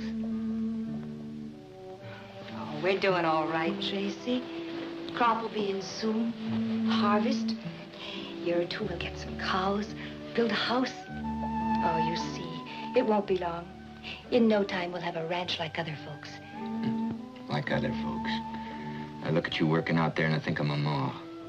She hadn't hardly given birth to me and she was out there working again. Bending her back, scratching the earth. I'm not afraid to work if it's for a reason. If we just had $2,000, we'd get started right. We could buy ourselves some livestock. We'd have a chance. You've got to stop dreaming, Tracy. Look how long you looked and you didn't find it. Most never do. But they live and work and have a family and love each other. That's what's important. I ain't changing my mind, Julie. It's just that, well, it just seems crazy breaking our backs this way. I can't help it. I've seen some of the stupidest, biggest stumblebums come roaring in from a strike. They could dig enough gold in 1 week to buy us the biggest ranch in these parts. Don't worry, I ain't going out again. But I gotta tell you how I feel. I'm trying, Julie. You know I am. It's just that it don't seem right, sitting here with all that gold running through them hills.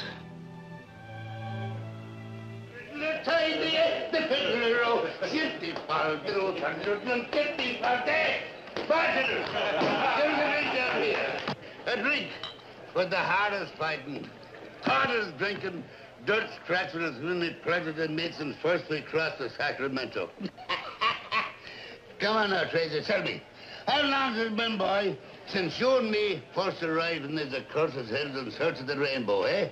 Tell me now, even it does make me feel me age. 10 years, 9, 10 years. Do you remember the time I had 25% of the black hole of Calcutta? Huh? And come in and took myself a bath in a whole bucket full of whiskey.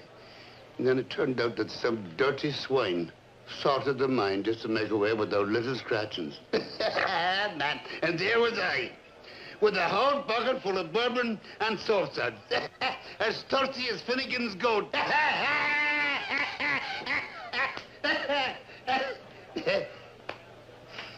Trace, I want you for my partner. I do that, boy. You'll make the finest partner a man has ever wanted. So come on, lad. Come on, in now. Look, I've got the eye of an eagle and the nose of an anteater. And I can spot a mother lode as season than 20 miles.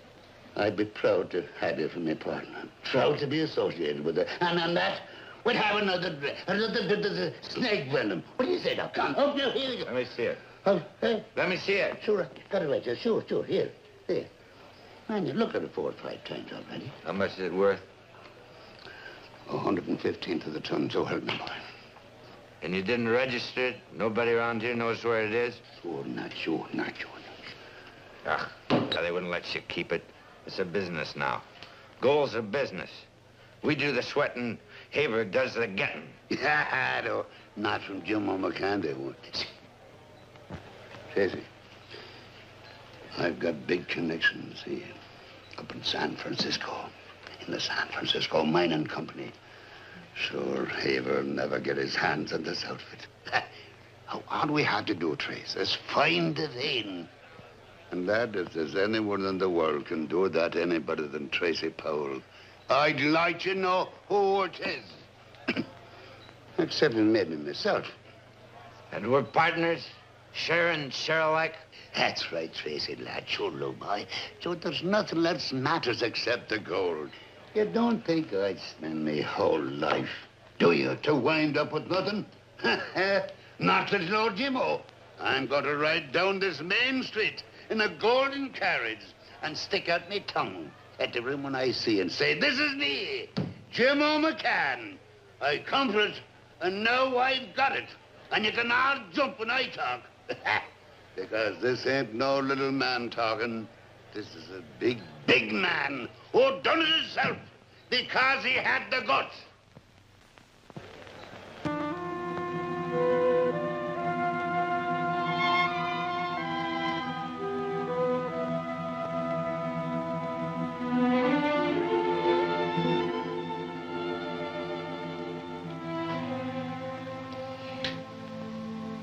What'd Jim want today, Tracy?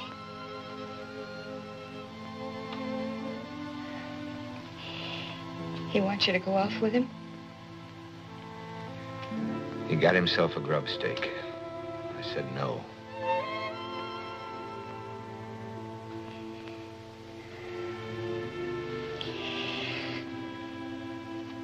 I'm going to have a baby, Tracy. There's no marriage without children.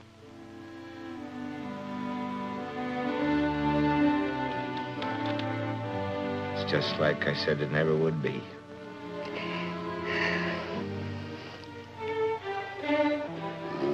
When When I was your age, I'd have the nerve to face her, face to face, and say, darling, I'm a man that's footloose and fancy-free, and I'm on the roam. But I'll be back someday with a pocket full of boodle and make it up to you. I want to ask you a question. What am I? Am I something or am I nothing? You're nothing. Absolutely nothing.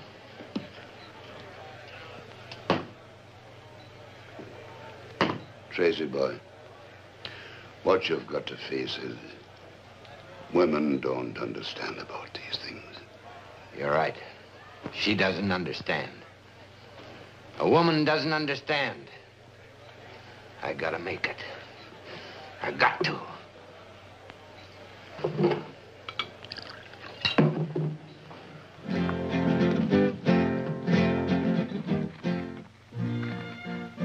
Sure, Tracy meant to come back soon, even before the baby was born, but he didn't. The weeks became months, and the months years. Years of climbing, digging, scratching.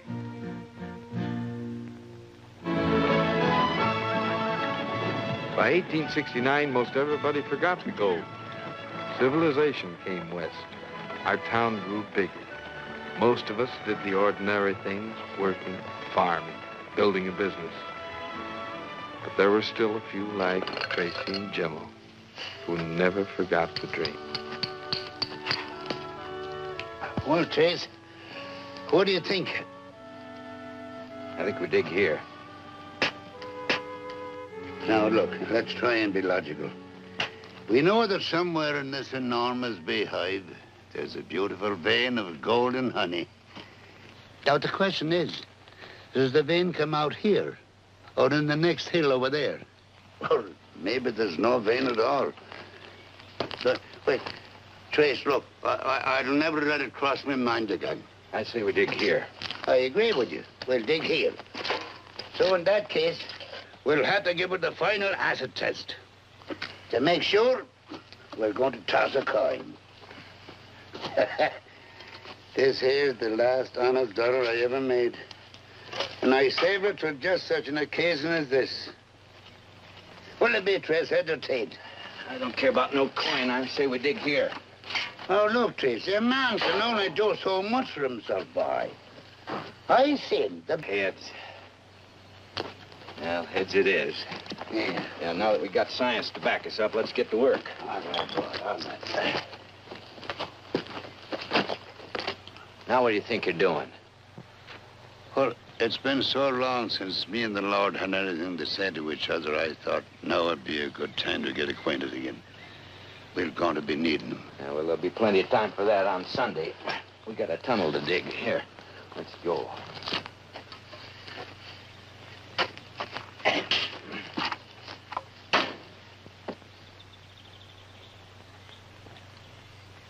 Mikilani from all Killarney, blood relation to Larry Moore.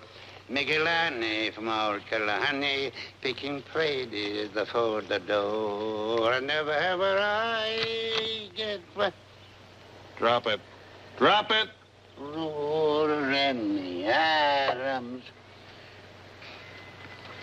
Well, if ain't the worst two-faced weasel known to man. What are you doing here, Sam Wilkins, eh? Oh, no. Don't think you're going to scare me with that pea shooter you got there. At this close range, one squirt of tobacco juice and I'll blind you for life. Get out of my way. I mean business, Jimmo. I'm taking over this claim. Oh, Sammy, don't make me laugh.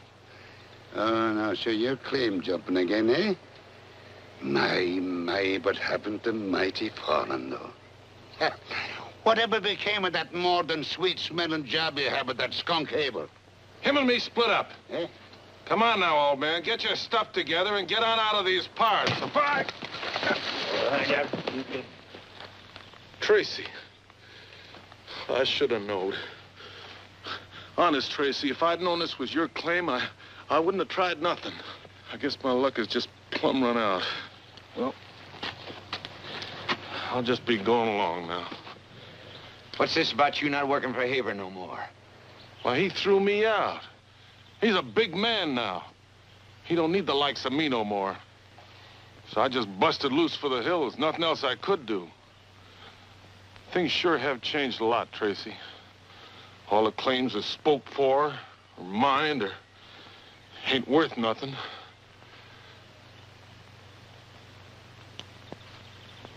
Say, Trace, let me work for you. We don't need nobody.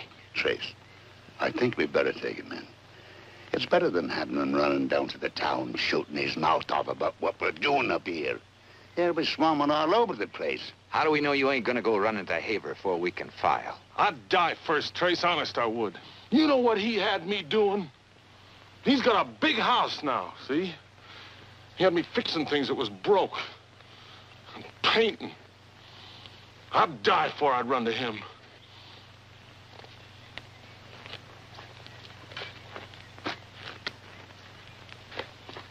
All right, Wilkins. If I catch you turning against us this time, I'll kill you. Thanks, Trace. I ain't doing this for you, Wilkins. My heart just naturally goes out to anybody who can't stand Haver. I guess we could use a man. Now get to work, slave. Go on.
We gotta shoot him.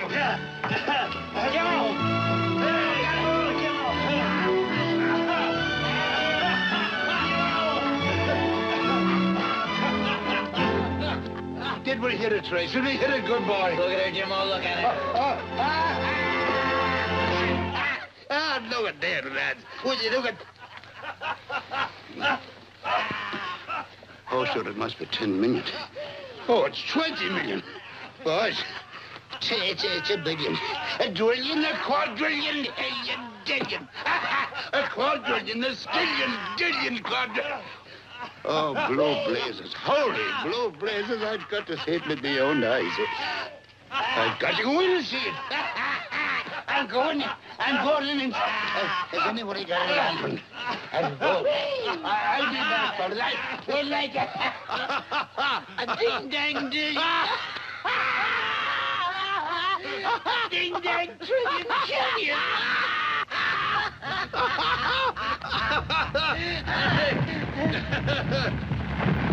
Jimmo!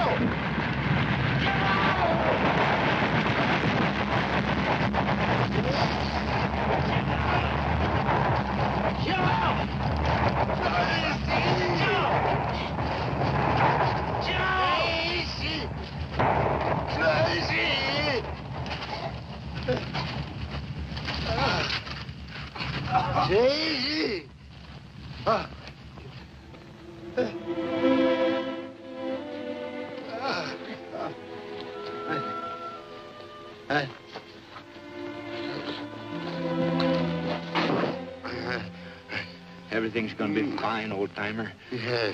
Me and Wilkins will carry you down to the mules, and then you can ride in. Yeah.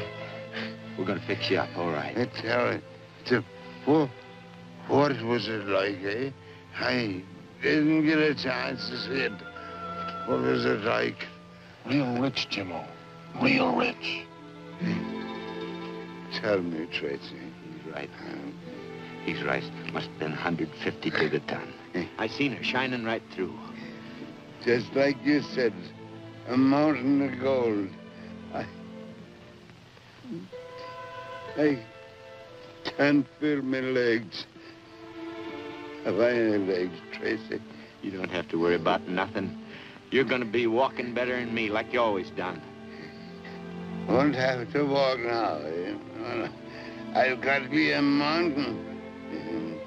And gonna sit way up on top of it the rest of my whole life. And ride around in a golden carriage. Stick out in your tongue. Jimmo, fight.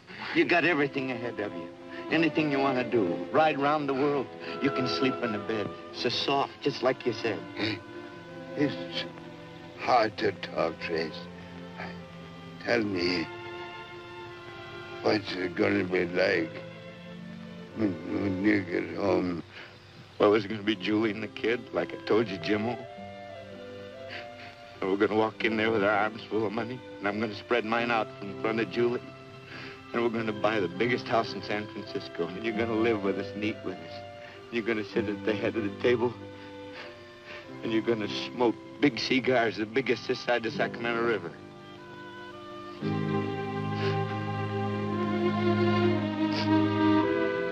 Shame this had to happen to the old man. Must have spent there his whole life looking. I guess Jimmo was kind of lucky. There's them that looks all their life and never makes it. Yeah. I guess you could say Jimmo was really lucky.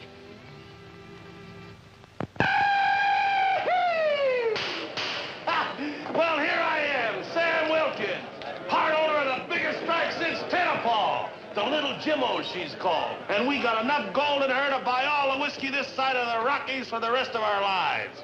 It ain't every day a man gets a chance to drink himself into a purple horned toad, and he don't have to pay an ounce of dust for it neither. 'Cause me, Sam Wilkins, part owner of the doggondest strike that ever hit these parts, is buying. So every man jack you, get up to the bar there and start guzzling. Well, come on, what's the matter there, Aggie? Start pouring. Come on there. I got a thirst I've been saving since before my ma weaned me.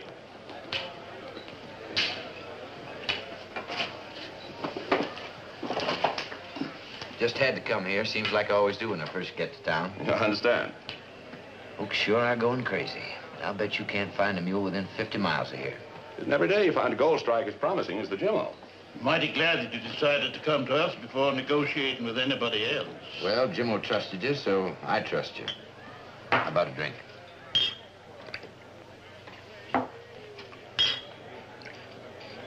Here's to the first day's digging.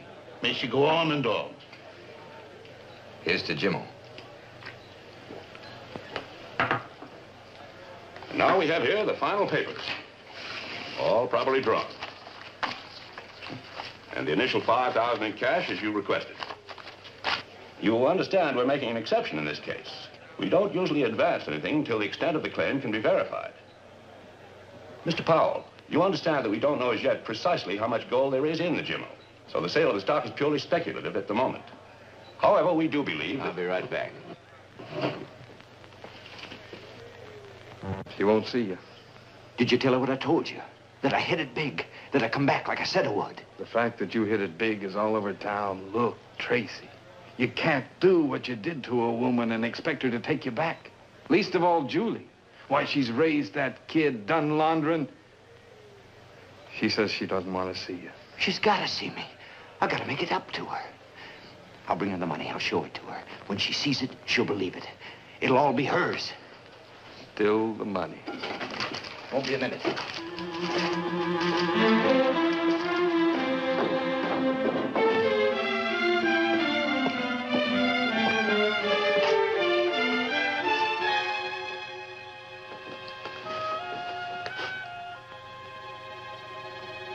Here you are, Mrs. Ralston. Call again.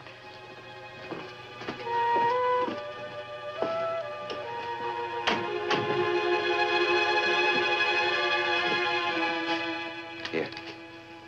For you, like I said.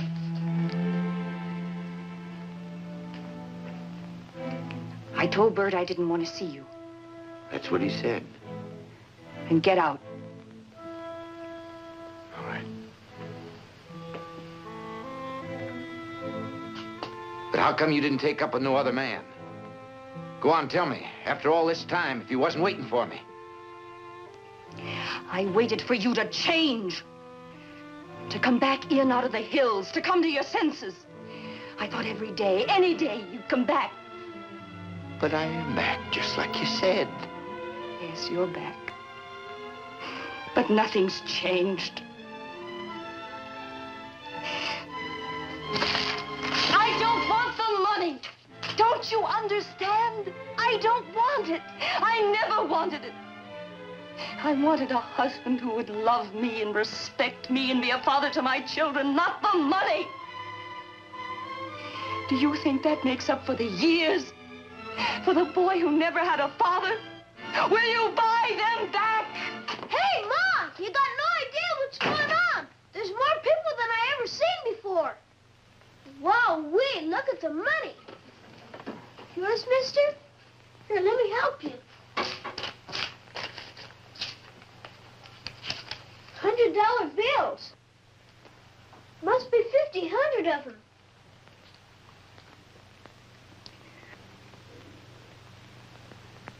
Billy, this is your father.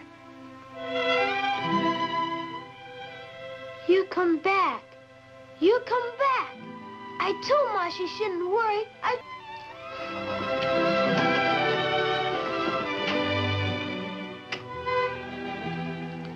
I don't know, son. It ain't up to me.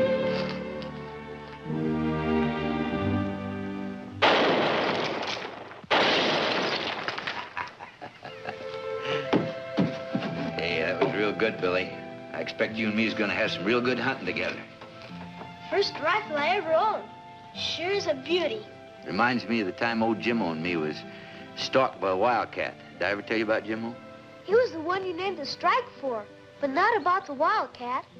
What about it? Did you kill it or did Jimmo? Well, it was like this. It was about, 9 years ago. Jimmo and me had this same hunch about... Julie let Tracy come and visit the boy. She couldn't make up her mind whether to take him back or not. She needed time. Like I said, Bert, if a man's got faith in himself and is willing to stick it out... I've done all right, Tracy. Business is good. Sure. But if you could have been there when me and Wilkins first reached out and touched it with our hands... Well, sir, I tell you, it was worth everything I've been through from the time you and me left home together. And do you know how much she assayed? Yeah. 150 to the ton. How do you like that? 150 to the ton.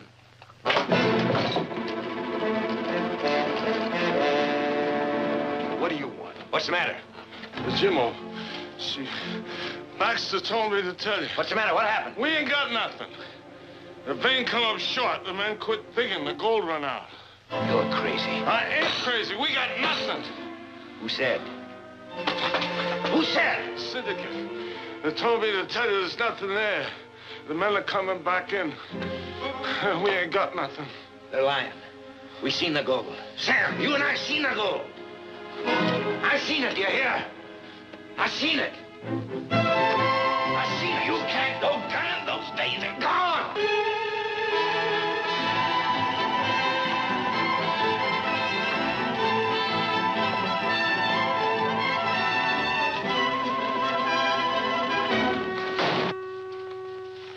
Wilkins says there ain't no gold in the Jimmo. What do you mean by Paul? I want them papers back I signed. The deal's off. It's all right, Baxter. Give it to him. It's all right, Baxter. Give him the paper. It's been a long time, Powell. Oh, you can put away the gun. No one's going to cheat you. Why, you dirty Don't blame liar. Baxter. He was only carrying out orders. Now, if you have come to me, I could have told you there are no mining operations in this area that I don't control. That's a lie. Another one of your dirty tricks. Tell him. It's the truth, Powell. We worked the claim, and the vein come up short. I'll take you up there. I'll show it to you. That must be the vein. There's gold there, I know it. Sure, there's gold there. Just like you said, the biggest strike since Tonopah. The main vein was in the next hill. We went on and found it after you was run out. You're lying. You're trying to take my gold away from me. I dug that gold, me and Jimmo. We broke our backs digging. Ain't nobody gonna take my gold, Haver. I'll kill you first. All right, throw him out. No. Let him crawl. Come down.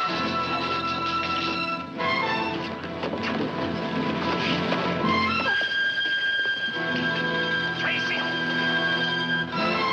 You got no chance in there. Tracy, come home. I gotta tell you what happened. Jimmo says, shall we go on to the next hill? I says, no, I like it fine right here. Do you hear me, Bert? We was that close, you understand? Standing right there. The next hill we'd have everything. One more stinking hill. Tracy, listen to me. It's nothing to be ashamed of for a man to fail. Nothing to be ashamed of, I tell you. Jimmo was right. If you got the guts, you can make it. Guts? You call that guts? I'll tell you what you really are. A coward. You hear? A coward. Afraid to live and struggle like a normal human being to build a life. But no, you've got to hit it big. To have enough gold to choke yourself with. And choke me! Oh, Tracy. Tracy, come home. Too late. Come home. Come home? What do you think I want to do? I do want to come home, but with what? Nothing. Haver, hear me. I'm gonna make it. I don't quit. I'm gonna make it. Tell the kid this is just a temporary setback, just temporary. I'll be back soon. Tell the kid. Tracy! Let him go, Julie. Let him go. He's no good. Not even for himself. Nothing will help him no more. Nothing.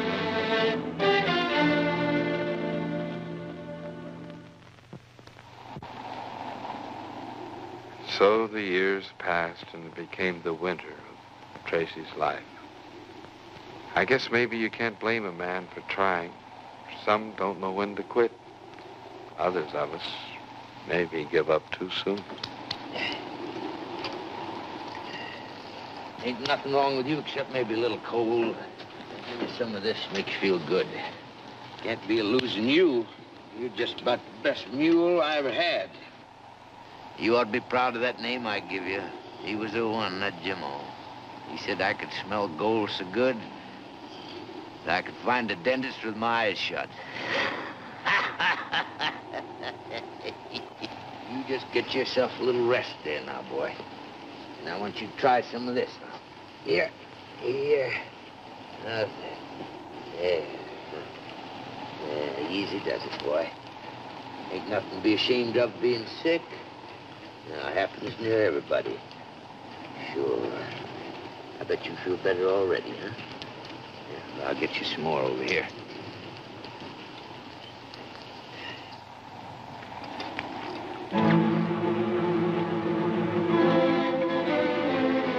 Good boy, Jimmo. Good boy. Don't quit. Stand up. Don't give up. Come on, Jimmo. You can do her, boy. You can do her. We'll go back to the cave. We'll stay nice and warm. We'll build a fire. We'll stay there till the snow's gone. You can do her, boy. You can do her. Come on. You got to. I need you.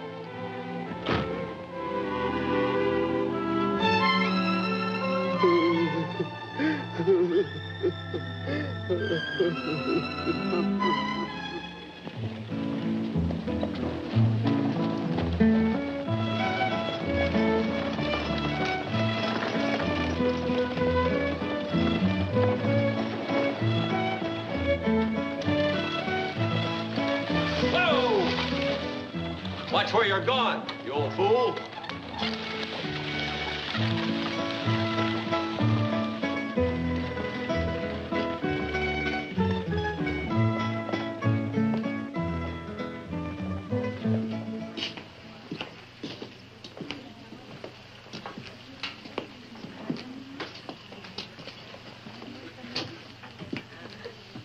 You a tramp, mister?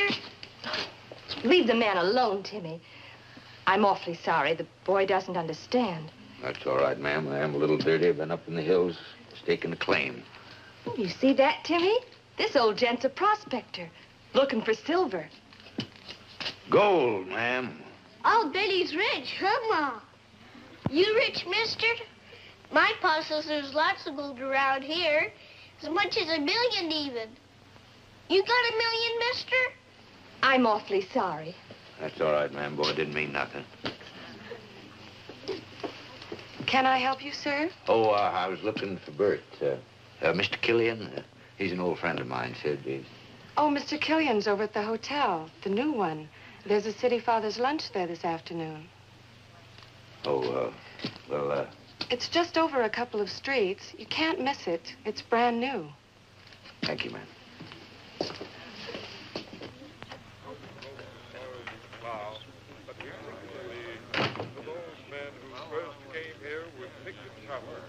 And put us on the map as the hottest little town this side of the Sacramento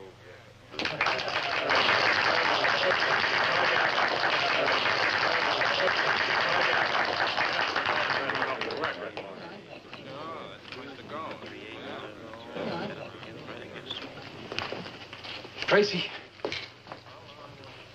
Tracy. Howdy, Bert. I can't believe it. I just can't believe it.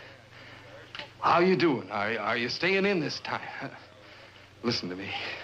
How about a drink? Come on. I'll bet you haven't had a drink since the last time you was here. Some whiskey, Charlie. Well, it's sure nice to have you back, Tracy. Can't tell you how nice.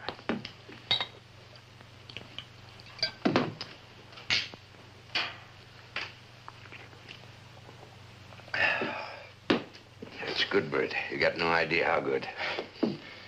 You ain't fixing to go back up in those hills right away, are you, Tracy? Oh, what a question. What do you think I'm fixing to do? Gonna let you in on it this time, Bert, just for old time's sake. I shouldn't be telling you this, but as long as you're gonna be in on it, you might as well know. You know how I always was talking about Squaw Ridge? Well, I've been over from stem to stern. You know how I always had a nose for a vein of gold? Well, sir, this is hotter than the Jimmo. Yes, sir. Real promise. It ain't like you was an old man, Tracy. You're still young enough to do most anything. A few months sitting around and you'll die. You'll go back up in those hills. And it ain't right. It's like killing yourself before your time. I'll get me a steak somewhere else. Now, don't go blowing off your head. Did you ever think to go see Julie or the boy? You don't want no part of me. How do you know if you ain't seen them? A long time, Tracy. Things happen. People change. Look at me. I ain't mad at you. I know you did what you had to do, and that's all. I'll tell you what. I'll go fetch the boy. He's got himself a cleaning business, doing fine. He'll be real proud of him, and we'll just see if he don't want nothing to do with his pa. We'll just see.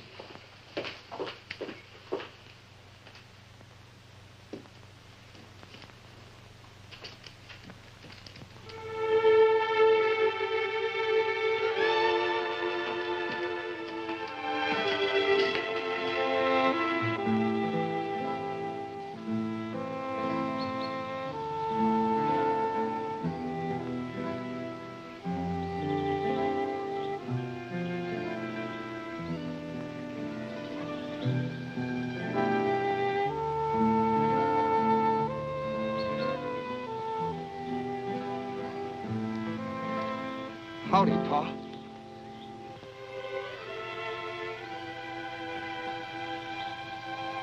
Howdy, son.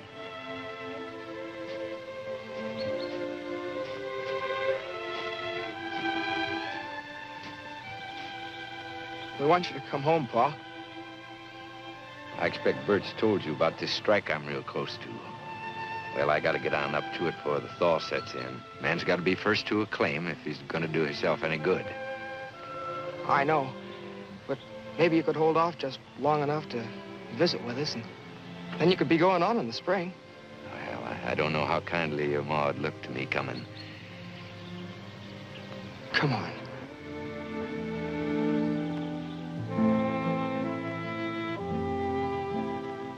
So Tracy came the long way home. Took a lot of courage to do what he did. Julie was waiting as always because, well, she loved him. I guess Tracy finally realized that a love like Julie's meant more than the gold.